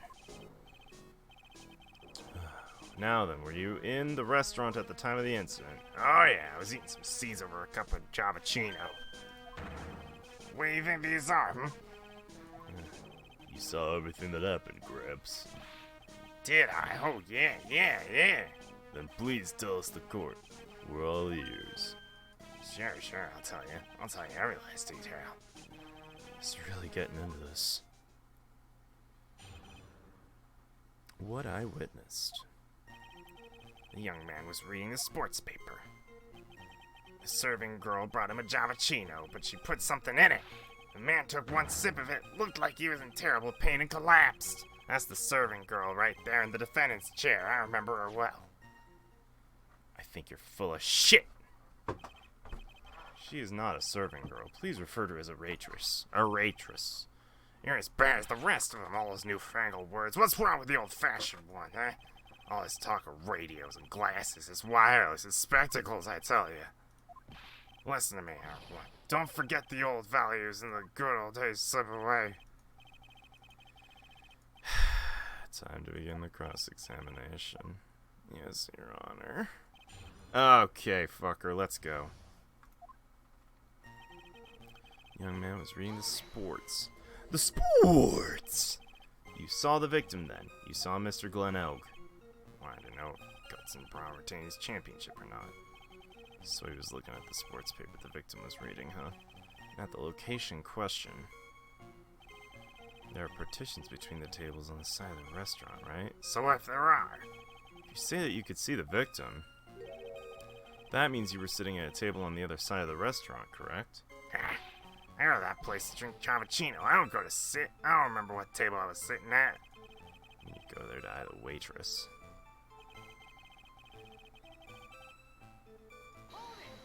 I want to immediately be like, that's a very grave accusation. Are you sure about what you saw?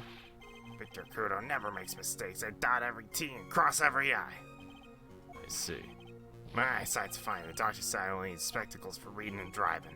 But his eyes are only really fine when he's scoping out a waitress. I saw this certain girl put the cappuccino as well. I bet he knows what's coming up and something tells me I'm not gonna like it. Your Honor, we need more clarification on what was put into the victim's coffee. I'd like to ask the witness what he knows to his testimony. Enlighten us, please. Sure. There's no question about it. She's very conspicuously put some white powder in there.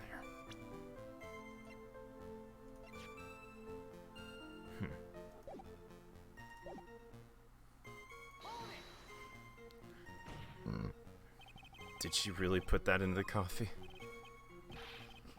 You doubt me, boy? She took out a small brown bottle and sprinkled in. Couldn't she have been adding sugar?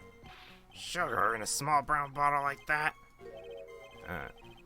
Please describe the bottle in more concrete terms. Bottle like this, perhaps? Oh, there it is. That's the one. It's the bottle of potassium cyanide, I presume? So what did the accursed put into the coffee? Accused. Accursed. Whoops. I think it's clear, don't you think? The accursed.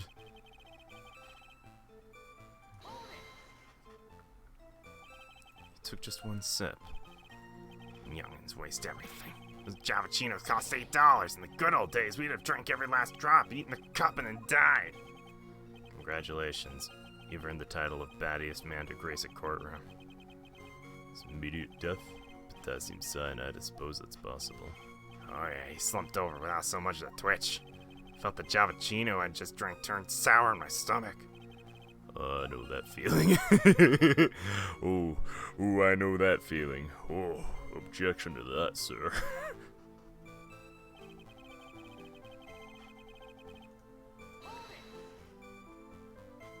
You said I remember her well in reference to the waitress. Does she have any particular features you can identify her by? Particular features? It's a disgrace, that's what it is. Sorry? You can see all the way up to her.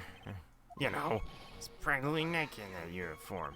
So the particular feature you recognize about the waitress is her outfit? Anyone could wear an outfit, even me. Mr. Wright, please spare the courtroom of any further mental anguish from that image. Gotta keep yourself to... I guess I get carried away. Other things I recognize about it too. What should I do? Press harder, boy! Sure, you saw a waitress take the coffee over to the table. What matters is whether the waitress was Maggie Bird or not. Mr. Kudo, the other features you recognize about the defendant, I'd like you to add them to your testimony. Sure. A ribbon in her hair, apron straps were loose.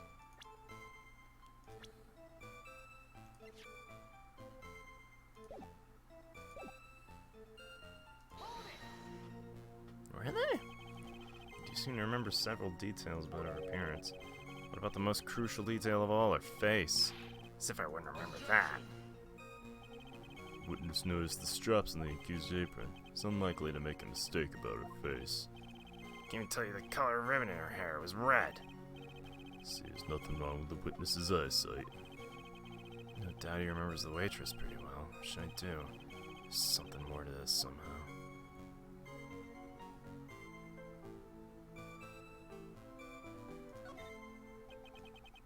Identifying features you described are all things you would see from the back. So what? Is it possible that you never saw the waitress from the front at all? He's got you there, Gramps. People normally talk about facial features when they're asked to describe someone. This witness's testimony is nothing but straps and ribbons. I tell you, I'm not obsessed with straps or ribbons. I'm just telling you what I saw. Kudo, add that. Add the details. Features you observed from the front. Sure. Getting longer and longer, and I can't find a hole in it soon. It'll get even longer, I bet. Wasn't anything that caught my interest about her when I saw her from the front. You didn't find anything to be distinct, but you did clearly see the waitress' face, yeah? Come this far, back down now. Victor Kudo never backs down. It's not the answer I was looking for, but okay. This is turning a matter of pride for old CD now. I really did see Maggie's face or not. I need some concrete proof of this. The old guy didn't see the waitress clearly from the front. He probably had his eye on the waitress the whole time. That's why he was there.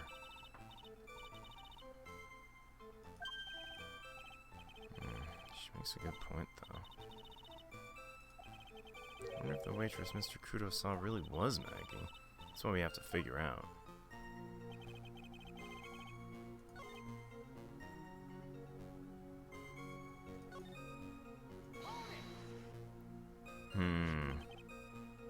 This is the bit I'm most suspicious about, actually.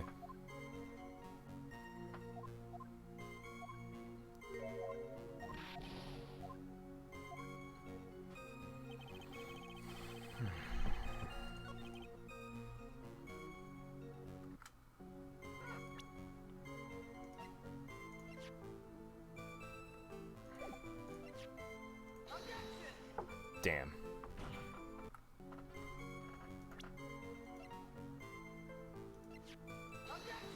Okay. That's not it.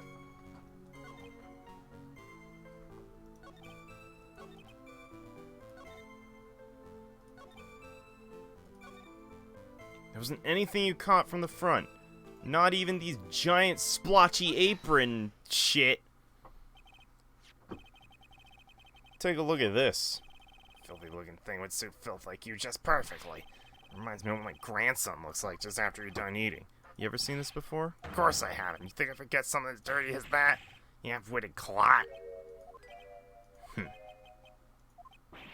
What? What is it? Ever since I said half-witted clot, there's been eerie silence in here. Mr. Kudo, this apron is the apron worn by the defendant on the day of the poisoning. And as you just said yourself, you wouldn't forget something like this. Which means if you had really seen this apron before... Yeah, you know where I'm getting at. You couldn't have possibly seen the waitress from the front. Oops. Asshole. Can't just oops your way out of this. Well. Looks like we finally have a genuine trial on our hands.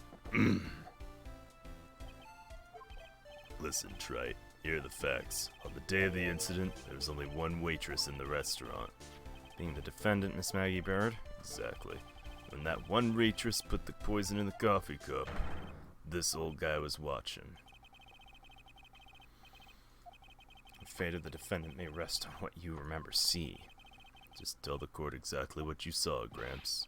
You can rely on me, Captain. My noggin's in perfect working order. I can't remember a single occasion where I forgot what burger a customer wanted. More like he messed up so many times he's blogging it out.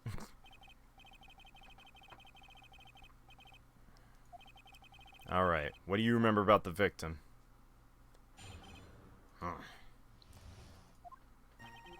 He was another one of those pesky young types wearing a broken pair of spectacles. He had a newspaper in his right hand, noisy brat kept rustling its pages. The young man was listening to the wireless, I remember that well. The serving girl in question brought him over the Javachino. Little fidget picked up the cup in its free hand and took a sip.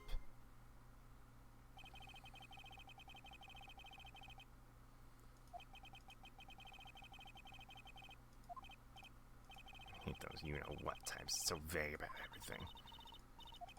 You only need to do one thing. Just need to prove that the old man's memory is shot. Isn't that kind of cruel? I suppose it's what I do best. Is what I do, baby! Another one of those pesky young types with a broken pair of spectacles. Dark glasses, too. One of the lenses was green, but the other was broken. Newfangled rubbish. That's why I remember so well. He did add some kind of lens over his left eye, but I wouldn't call it a pair of glasses. Wearing some rather modern-looking shades. Should take to wearing some and rival Mr. Godot's sharp appearance.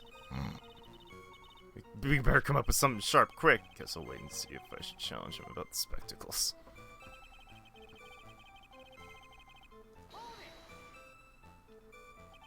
The newspaper was a sports paper, was it?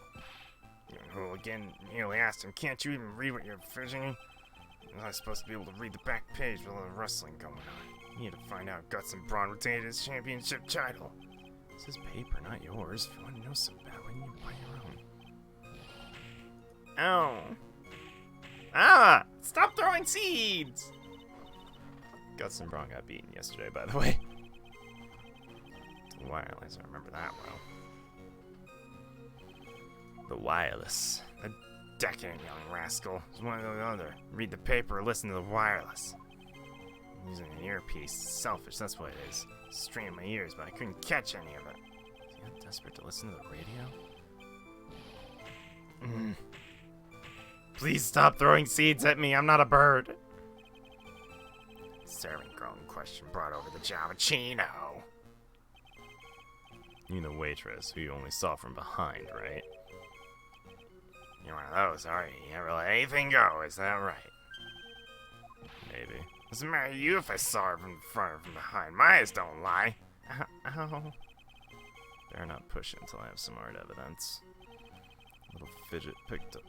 The little fidget? I don't like how you say that, dude. Yeah. Which hand was that? Weren't you listening before, cloth ears? Say he was rustling the paper with his right hand, didn't I? His free hand was his right hand. Which hand was it, you moron? Oh, stop throwing seeds. Perhaps the great Mr. Wright has 3 hands. Ugh. I was only asking. Don't you gang up on me and treat me like a freak. The whole point of this cross-examination is to establish just one thing. This old guy's memory has more holes in it than a slice of Swiss. Anything will do, even the smallest detail, which isn't one mistake and he's ours. One of those pesky young broken pair of spectacles. Newspaper in his right hand. Noisy Brad kept rustling the pages.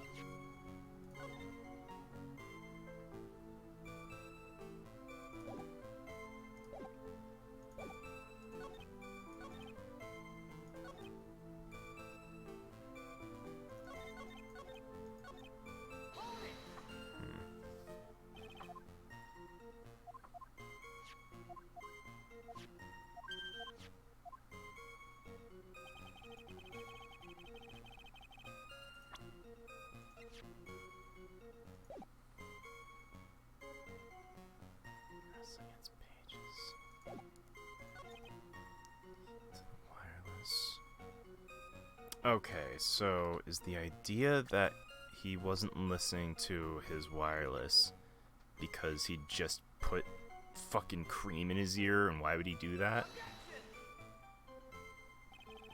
No.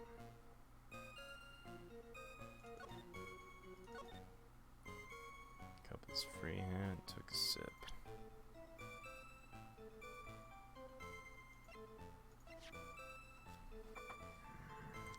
Victim and Maggie's prints.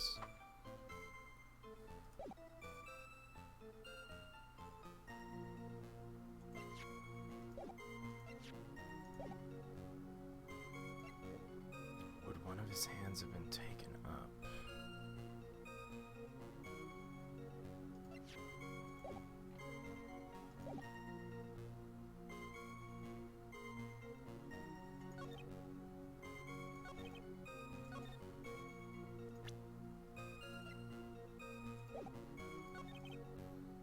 Listening to the wireless, I remember that.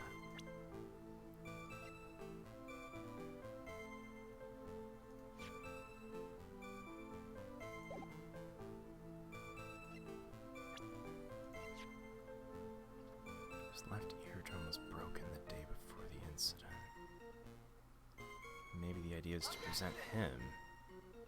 Nope.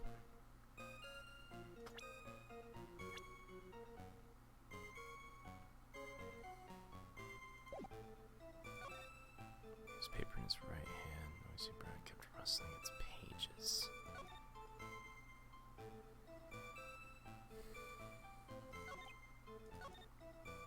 Is the idea that it wasn't spectacles, so your eyesight can't be trusted?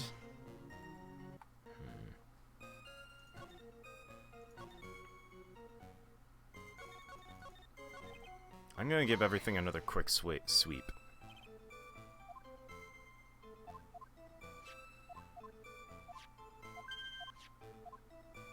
Alright, I'm gonna do another secondary press sweep.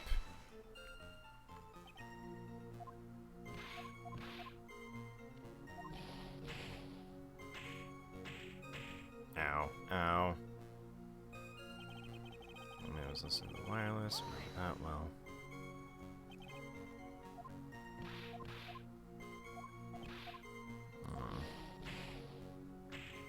Ow, stop. Just brought over the Javashino. Javashino!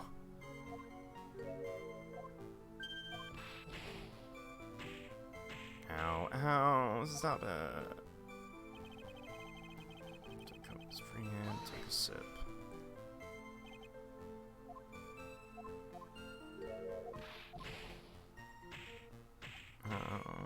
It hurts.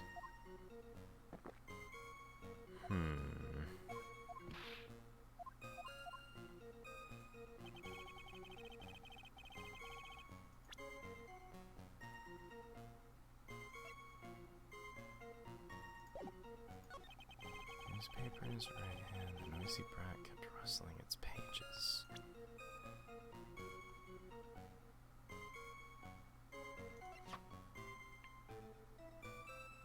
Is the idea that he was writing in it and not rustling? No. Is the idea that he was eating and not rustling it? Is the idea that he was applying his cream? No.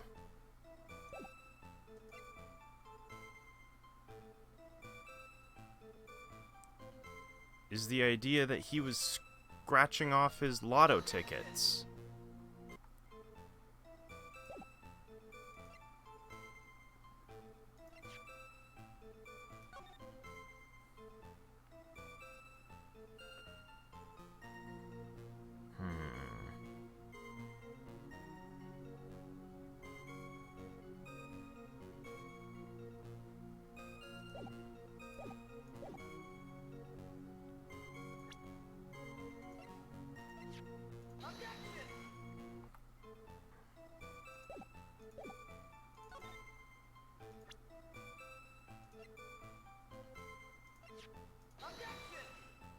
I feel like it might have something to do with the floor plan, but I could be wrong.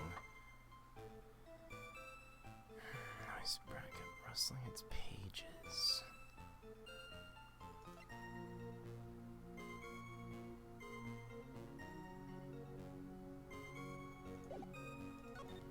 It's listening to the wireless, I remember that well.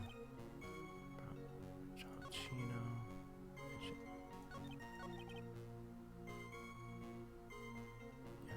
Listening to the wireless, I remember that well. I think I already tried this.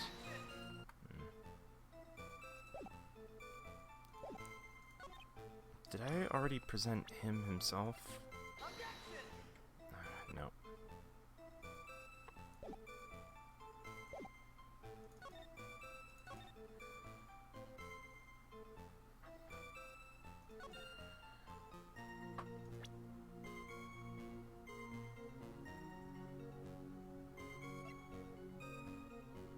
His free hand.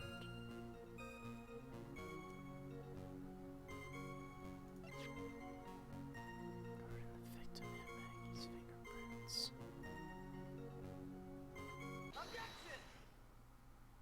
Alright, I'll admit that was a total guess. This is a way of testing the credibility of your memory. So, we're gonna see how this one unfolds together. If I had anything wrong, I'll eat these seeds and sing the pigeon song. Gotta tell us where this is going, Wright. According to Mr. Kudo, the victim was holding the paper in his right hand while drinking coffee with his free hand, which would make that his left. What is this, kindergarten? I'd like the court to please take a look at this. Oh! Clever! If he used his left hand, then the lip would be on the opposite end. Very clever. Fair enough. Fair enough. I will take that L gladly. Damn. Can't believe I, coffee drinker, would have missed that. Shit. You said you'd eat those seeds and sing the pigeon song. Fair enough. Afraid this is simply not acceptable. Witness has better go back to the park where he came from. Wait! Think I'm gonna stand here and listen to you tell me I'm mad? You're wrong. I don't care about the dirty coffee cup. I know what I saw. You still insist on the testimony? It was only his left hand. No question. I'm a good law-abiding citizen, I am. It's that dead young hot button and spiky hair yahoo fault. We've heard quite enough from you already. Don't call me old man, old man. Ground for 68 years I have. You can't ignore me. Sorry, Kudo. Sure, why not hear a little more? Godot? But this is my 16th cup of coffee, so this is your final stand. You can rely on Victor. Left hand or right hand? The boy was wearing the earpiece on the same side as the green lens of his specs. He kept fiddling with it all the time. He was fiddling with it just before he picked up the cup, too. And then he used the same hand to pick up the cup, his left hand. You know what? The victim's wearing an unusual monocle over his left eye. It wasn't a monocle, Your Honor. It was a small computer monitor often used by programmers. You mean like a television screen? The inside of the lens is a screen that displays computer data. It's called an HMD. It's a common tool in the victim's line of work. HD, TV, DVD, CD, ESPN, all these newfangled letters drive me mad. I know what I saw, and I'm telling the truth. And those are the facts in the good old black and white. Alright. Boy was wearing the earpiece on the same side of the green lens of his specs. So, he was wearing the earpiece on his left, the green lens on his left. He kept fiddling with it all the time. He was fiddling with it just before he picked up the cup, too. And then he used the same hand to pick up the cup, his left hand.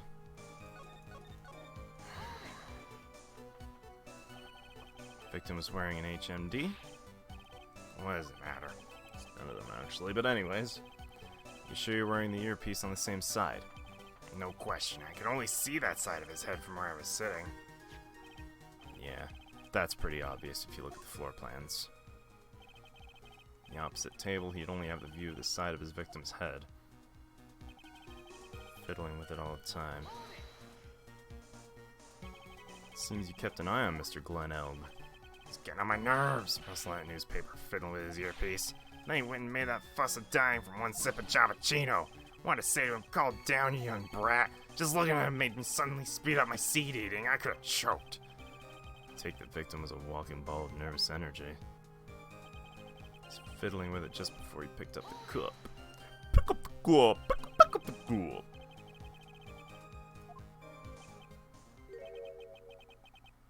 One of those people. One of those people uses his left hand to get things out of his right pocket. Fastens his left cuff with his right hand. When the tour guide says on your right side you'll see the famous blah blah, you're the only one who deliberately looks left, aren't you? No, I didn't mean... He's the hand on the same side of the body his earpiece was in. Oh. If he had the HMD on his left side, then it was his left hand, I guess. Use the same hand to pick up the cup, his left hand. You seem very sure of yourself, Mr. Kudo. Looks like you really did see the guy picking the cup up with his left hand. I think the guy's telling the truth. But even so, something's not quite right. He's not lying. There wouldn't be any contradictions in his testimony, right? Wearing the earpiece on the same side as the green lens on his specs.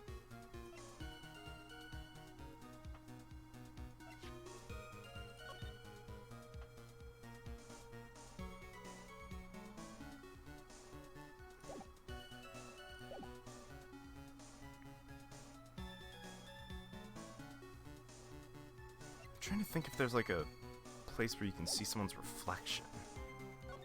Kid fiddling with it all the time. He's fiddling with it just before he picked up the cup, too. Used the same hand to pick up the cup, his left hand. Okay. His left eardrum was busted, so here's my thought.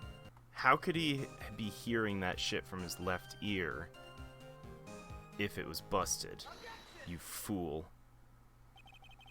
Not sure what the relevance of this is, but Mr. Kudo, there's something very strange about your observation of the victim. You say he was wearing the earpiece on the same side as the HMD? You can lock me up if I'm wrong. It was the left ear without a doubt. You can only see that side of his head where he was sitting. I don't think so. You're no doubt unaware of this fact, Mr. Kudo, but the victim couldn't hear with his left ear. His eardrum was ruptured. Traces of medication for his condition were found in his ear canal. It's impossible the victim was wearing his earpiece in his left ear. He couldn't even hear out of it. Is that true, Captain? It is. Pigeon! Pretty pigeon! Fuck is up with this guy? Order in the corridor. This witness's testimony is completely unreliable. He only saw the waitress from behind. He claims the victim was wearing an earpiece when he knew his eardrum was ruptured. Well, Mr. Godot? Uh-huh. A single drop of milk is all it takes to destroy the pure black magic in this cup. This old man is my drop of milk. Call me a drip?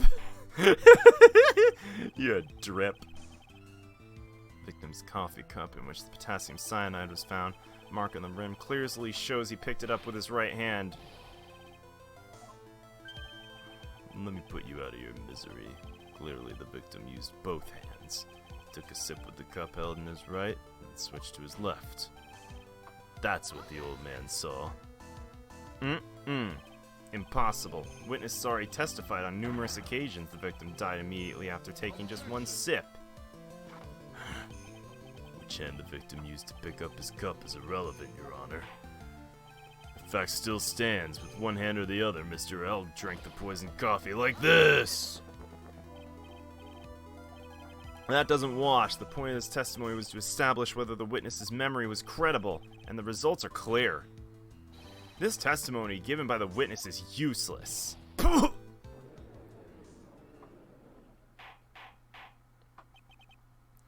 believe it's time to conclude today's proceedings. I'm satisfied that the witness is not deceiving the court, but to be frank, his testimony is a farce. Do you have to be so frank? You take this, you pompous old fogey!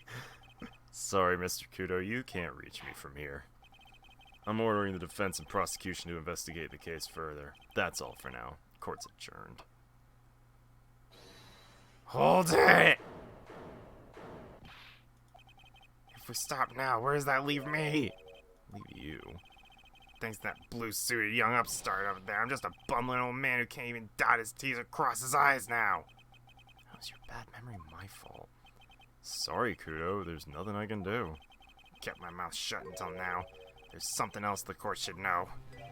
What? There's more? To be perfectly honest, it might not be anything. I want another chance. I want another crack at you, you young shark. Hey, he's looking at me like I'm some sort of evil shogun. One final showdown. The final chapter is this eccentric old man's scrapbook. Sorry, Gramps. Already have my 17th cup. What have you got to lose, Captain? I'll give you all the coffee you want if you come to my house at the trial. Maybe 68 years old, but Victor Kudo's still a man. That's enough. I believe it'll be quicker for the court to just hear your testimony. Can't believe this is happening. Better get ready, youngster. I get the picture. Just quit throwing seeds at me, would ya? This guy be using some sort of infinite ammo with that box of seeds.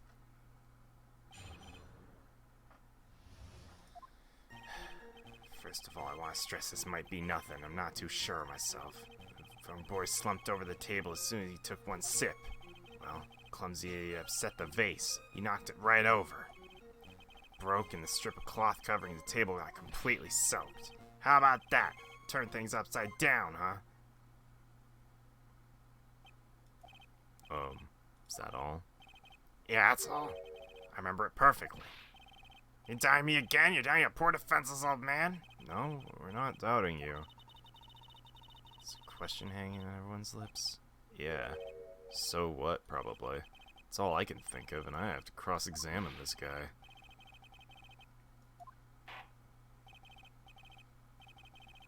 Final cross-examination, please. The final showdown. I want to stress this might be nothing. I'm not too sure of myself. Court generally prefers if witnesses are sure of themselves, Mr. Kudo. Victor Kudo. Victor Kudo. Ow. Stop it. He's chucking those seeds harder than ever. Better be careful. Nail him! As soon as he took one sip of his Javachino. Hold up. Hold up. You fuck! You, sir, are the biggest full of pants in the world.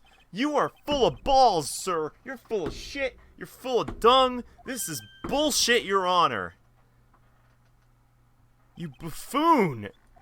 You are the biggest buffoon. Lost your tongue, Granddad? I'm no granddad of yours, hopscotch.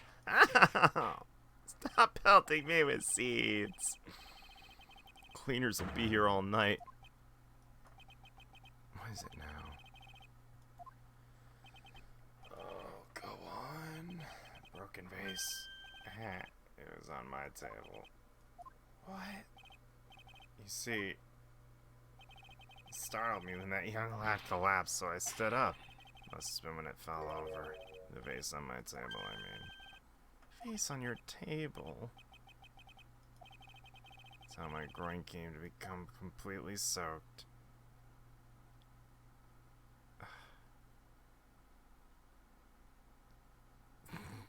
You seem to be yucking it up, Godot.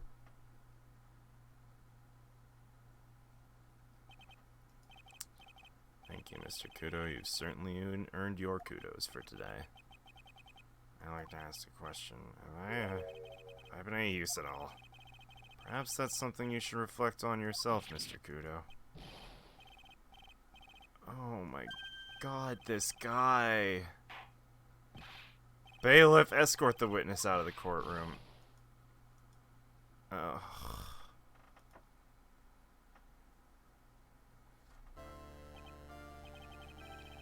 For once, thank you, Judge. Still not in a position to deliver verdict. Defendant hasn't been positively identified as the waitress in question. There are two disparities in the testimony we've heard thus far. Mark on the coffee cup the victim supposedly drank from with his left hand, and the earpiece which was inserted into his left ear out of which he couldn't hear. Alright, more investigation! One more thing before I call the day's session to an end. One more thing, Your Honor. The witness we just heard from, he's most insistent his testimony should be of use, so he summarized it accordingly into the statement. You may each have a copy of it if you wish. Whatever. Prosecution doesn't need props like that. Yeah, me too. Have you... Here you are then, Mr. Wright. 3 copies. Yes, Your Honor. I'm sorry. This isn't a piece of testimony, more like a 5-year-old's apology. When the incident occurred.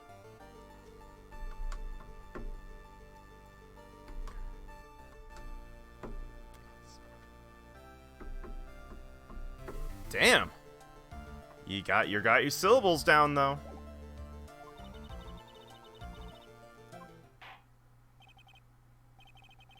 Court is adjourned.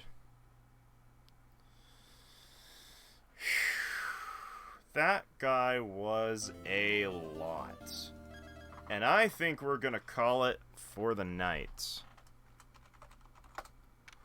As per usual, if you'd like to follow my stream Twitter for updates on my schedule and tweets on whenever I go live, that's Twitter purely dedicated to that. And there's no other personal mumbo jumbo. It's just purely stream notifications and scheduling. And we'll call it there. We did some progresso. All down the rest of this. Don't worry, that last one was decaf. Alright.